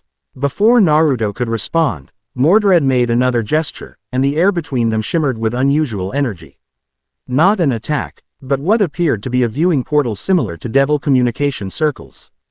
Within this portal appeared split images. On one side, Rias engaged in combat with a partially masked woman, on the other, Revel facing a chimeric entity whose form seemed unstable at the edges. Your brides perform admirably, Mordred observed. The Gremory's power resonates with unexpected emotional depth. The Phenex's determination transcends typical immortality parameters. Both fascinating variations from projected responses. If you've harmed them, Naruto began, fury building within him. Assessment, not harm, Mordred interrupted. Though harm remains possible depending on their choices. As it does for you. The viewing portal collapsed, and Mordred's expression grew more focused. Now to our own interaction. I've studied your previous encounters, Naruto Uzumaki. Your combat against my guardians. Your power resonance with your covenant partners. Your tactical adaptations under pressure. All illuminating, but incomplete. Incomplete how? Naruto asked warily, sensing Ddraig's growing agitation within him. Your true potential remains unexplored, Mordred explained. The dragon aspect of the covenant has always been its foundation, its core connection to dimensional energy. Yet you utilize only fragments of what's available to you. Be careful, Naruto, Ddraig warned. He's trying to manipulate your connection to me. The first Hokage understood this limitation, Mordred continued. That's why the covenant required 3 signatories, to compensate for the restricted access to Draconi. See power imposed by conventional Jinchuriki sealing. Despite his wariness, Naruto found himself genuinely curious. What do you mean by restricted access? Mordred smiled, apparently pleased by the question.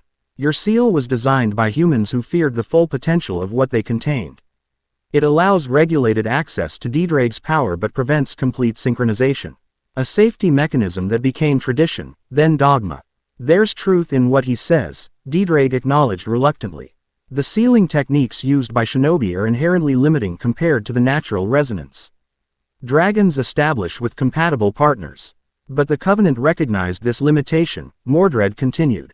It compensated by adding complementary energies, destruction aspect and immortality principle, to create collectively what the dragon aspect alone could achieve if properly accessed. Naruto maintained his guard while processing this information. And you're telling me this why? Strategic. Vulnerability doesn't seem like your style. Because I offer perspective, not merely opposition, Mordred replied. The choice between maintenance and evolution. Between controlled limitation and conscious expansion. With deliberate movements, he reached into his robes and withdrew a familiar object. The original Covenant document, its ancient parchment glowing faintly with the combined energies of all three signatories. This document contains not just the agreement binding you three together, but the fundamental mechanics of how your energies interact, Mordred explained. Including the artificial constraints imposed on your connection to Ddraig. He held the document before him, and its glow intensified as he channeled his own energy into it. The symbols reorganized themselves, flowing across the parchment until they formed new patterns that pulsed with hypnotic rhythm. I could destroy this, Mordred stated matter-of-factly.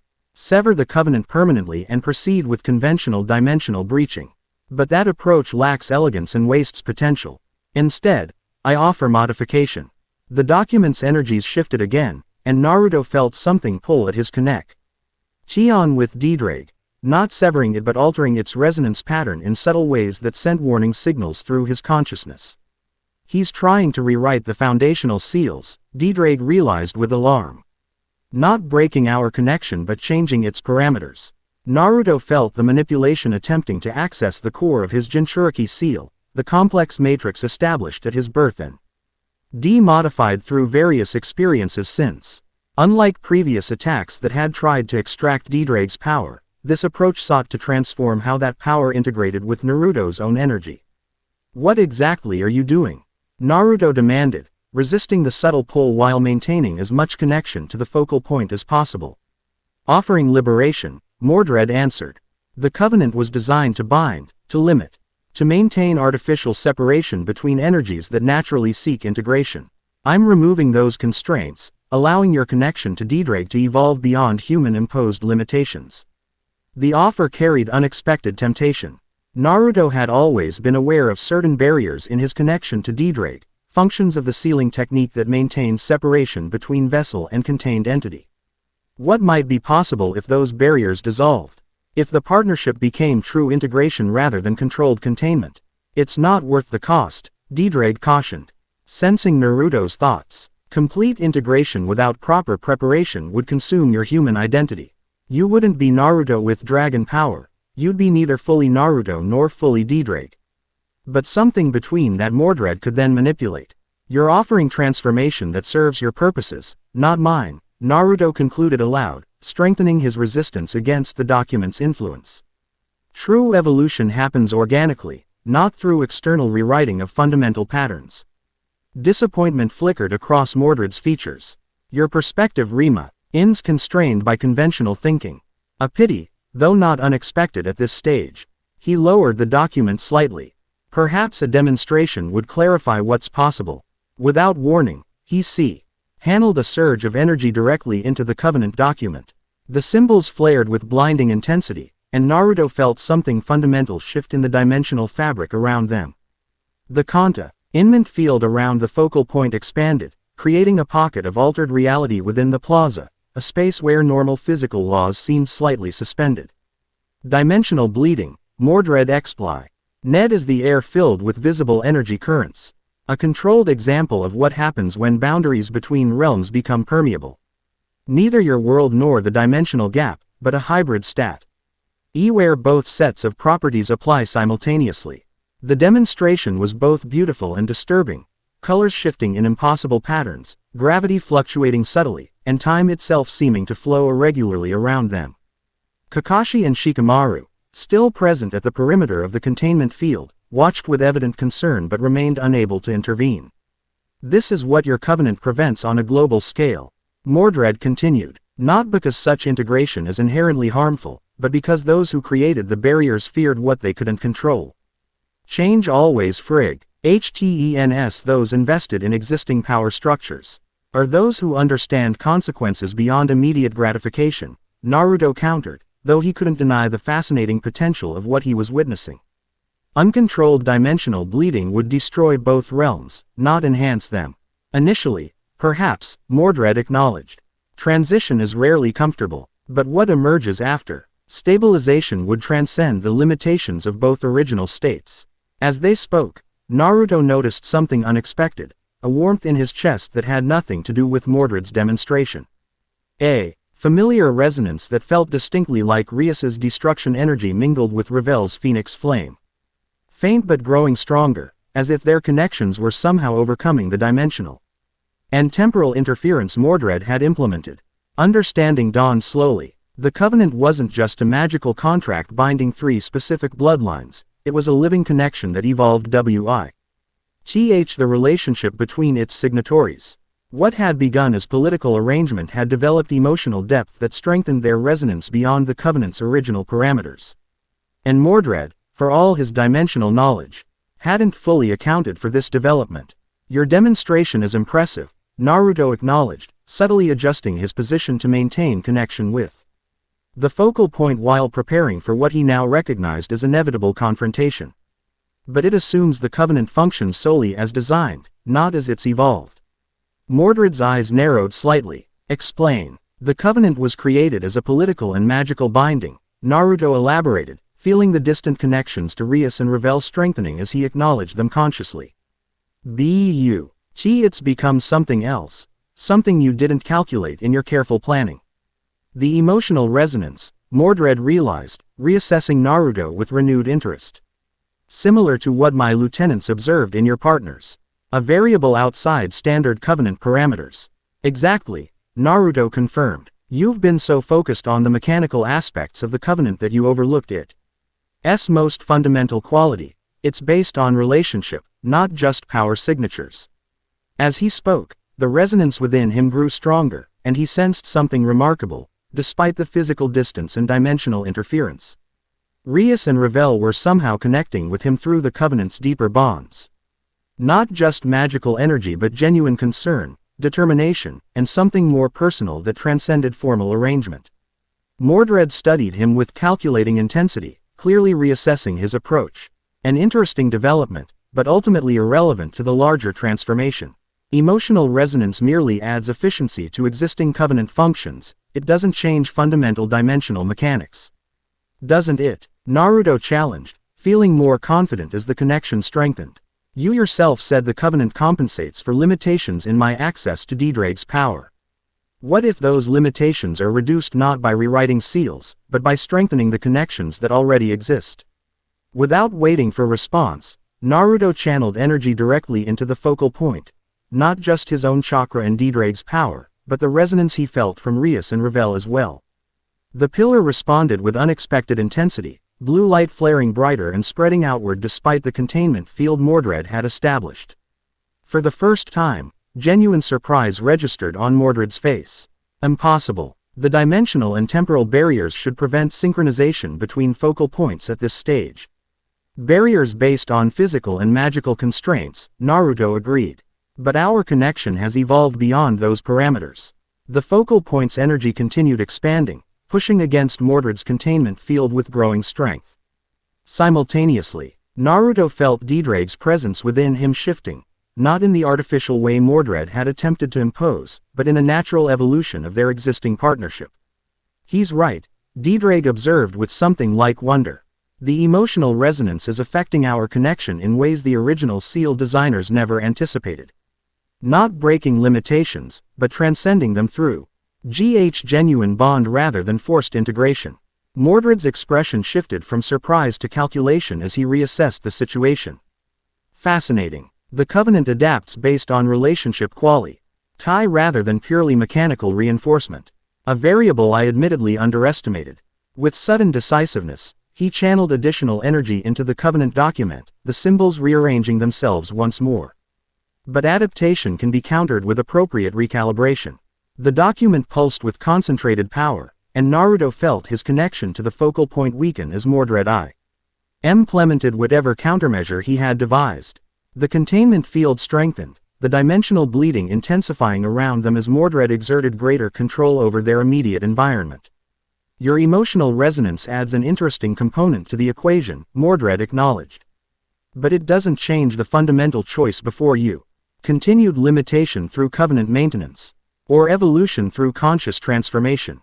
He extended the document toward Naruto. Touch it willingly. Allow the revised parameters to integrate with your seal. Experience what true Harmony with Ddraig would feel like without artificial constraints. The offer carried genuine temptation, particularly as Naruto felt his connection to the focal point continuing to weaken under Mordred's interference. What might be possible with unfettered access to Ddraig's power? What problems could he solve? What protections could he offer to those he cared about? It's a false promise, Ddraig cautioned. True partnership evolves through mutual growth, not external rewriting. What we're developing naturally with Rias and Revel is more significant than what he's offering artificially. Naruto straightened, decision crystallizing within him. I refuse, he stated simply. Not because I fear change or evolution, but because I believe in earning growth rather than having it imposed externally. Disappointment flashed across Mordred's features, quickly replaced by cold determination. Then we proceed to less elegant solutions. He withdrew the document and channeled a different energy pattern into it, harsher. More focused on disruption than transformation. If you won't accept conscious evolution, you leave me no choice but forced extraction, he declared. The dragon aspect will be separated and absorbed, with or without your cooperation. The attack came with frightening speed, tendrils of purple energy streaking from the document toward Naruto's seal. Unlike previous extraction attempts, this assault carried the weight of the Covenant's own power, twisted and redirected through Mordred's manipulation of the original document. Naruto felt his connection to Ddraig strain under the assault, the seal burning with painful intensity as Mordred's power attempted to rewrite its fundamental structure. This wasn't mere extraction but something more insidious, a systematic unraveling of the bonds between Jinchuriki and contained entity. Resist him, Naruto, Ddraig urged. Focus on our true connection, not the mechanical seal. Understanding instinctively, Naruto concentrated, not on the physical aspects of the seal but on the partnership that had developed between them over years of shared experience. Their connection transcended the technical limitations of the sealing technique. It had become a genuine bond between two conscious beings with shared purpose. As he embraced this deeper connection, Naruto felt something remarkable, not just Ddraig's power responding to his need, but also the distant resonance of Rias and Revel strengthening despite Mordred's interference. The Covenant wasn't just a technical mechanism but a living connection that evolved with the relationships of its participants. Your resistance is impressive but futile, Mordred observed, increasing the pressure of his extraction attempt. The Covenant document contains the original parameters for your seal. With it, I can deconstruct what the Founders built, regardless of emotional reinforcement. The pain intensified as Mordred pushed harder, the document's symbols flaring with malevolent purpose. Naruto felt his connection to Ddraig beginning to fragment under the assault, the seal's integrity compromised by Mordred's intimate knowledge of its foundational structure. Just as the situation seemed most dire, a sudden surge of energy washed through the plaza, not from the focal point or Mordred's machinations, but from the sky above. A massive transportation circle materialized, sunlight blazing with unmistakable signature. Impossible, Mordred murmured, momentarily distracted from his extraction attempt. The temporal barriers should prevent. He never finished the sentence. As Rias Gremory materialized from the circle, her power of destruction already gathering around her hands as she assessed the situation with remarkable speed. Before Mordred could readjust his approach, a second transportation phenomenon occurred, this one a swirl of golden flames that coalesced into Revel Phenex, her expression coldly determined as she took position opposite Rias. You're late, Naruto managed through gritted teeth, relief and joy washing through him despite the continuing pain of Mordred's assault. Temporal interference complicated scheduling, Revel replied with characteristic precision, though her eyes reflected genuine concern as she observed his condition. But emotional resonance transcends temporal manipulation, Rias added, her power flaring in response to Naruto's distress. Something our opponent apparently failed to calculate properly. Mordred reassessed the situation with impressive composure despite the unexpected development. The brides arrive ahead of schedule. Fascinating adaptation to dimensional constraints. He maintained his extraction effort against Naruto while analyzing the new variables. Though,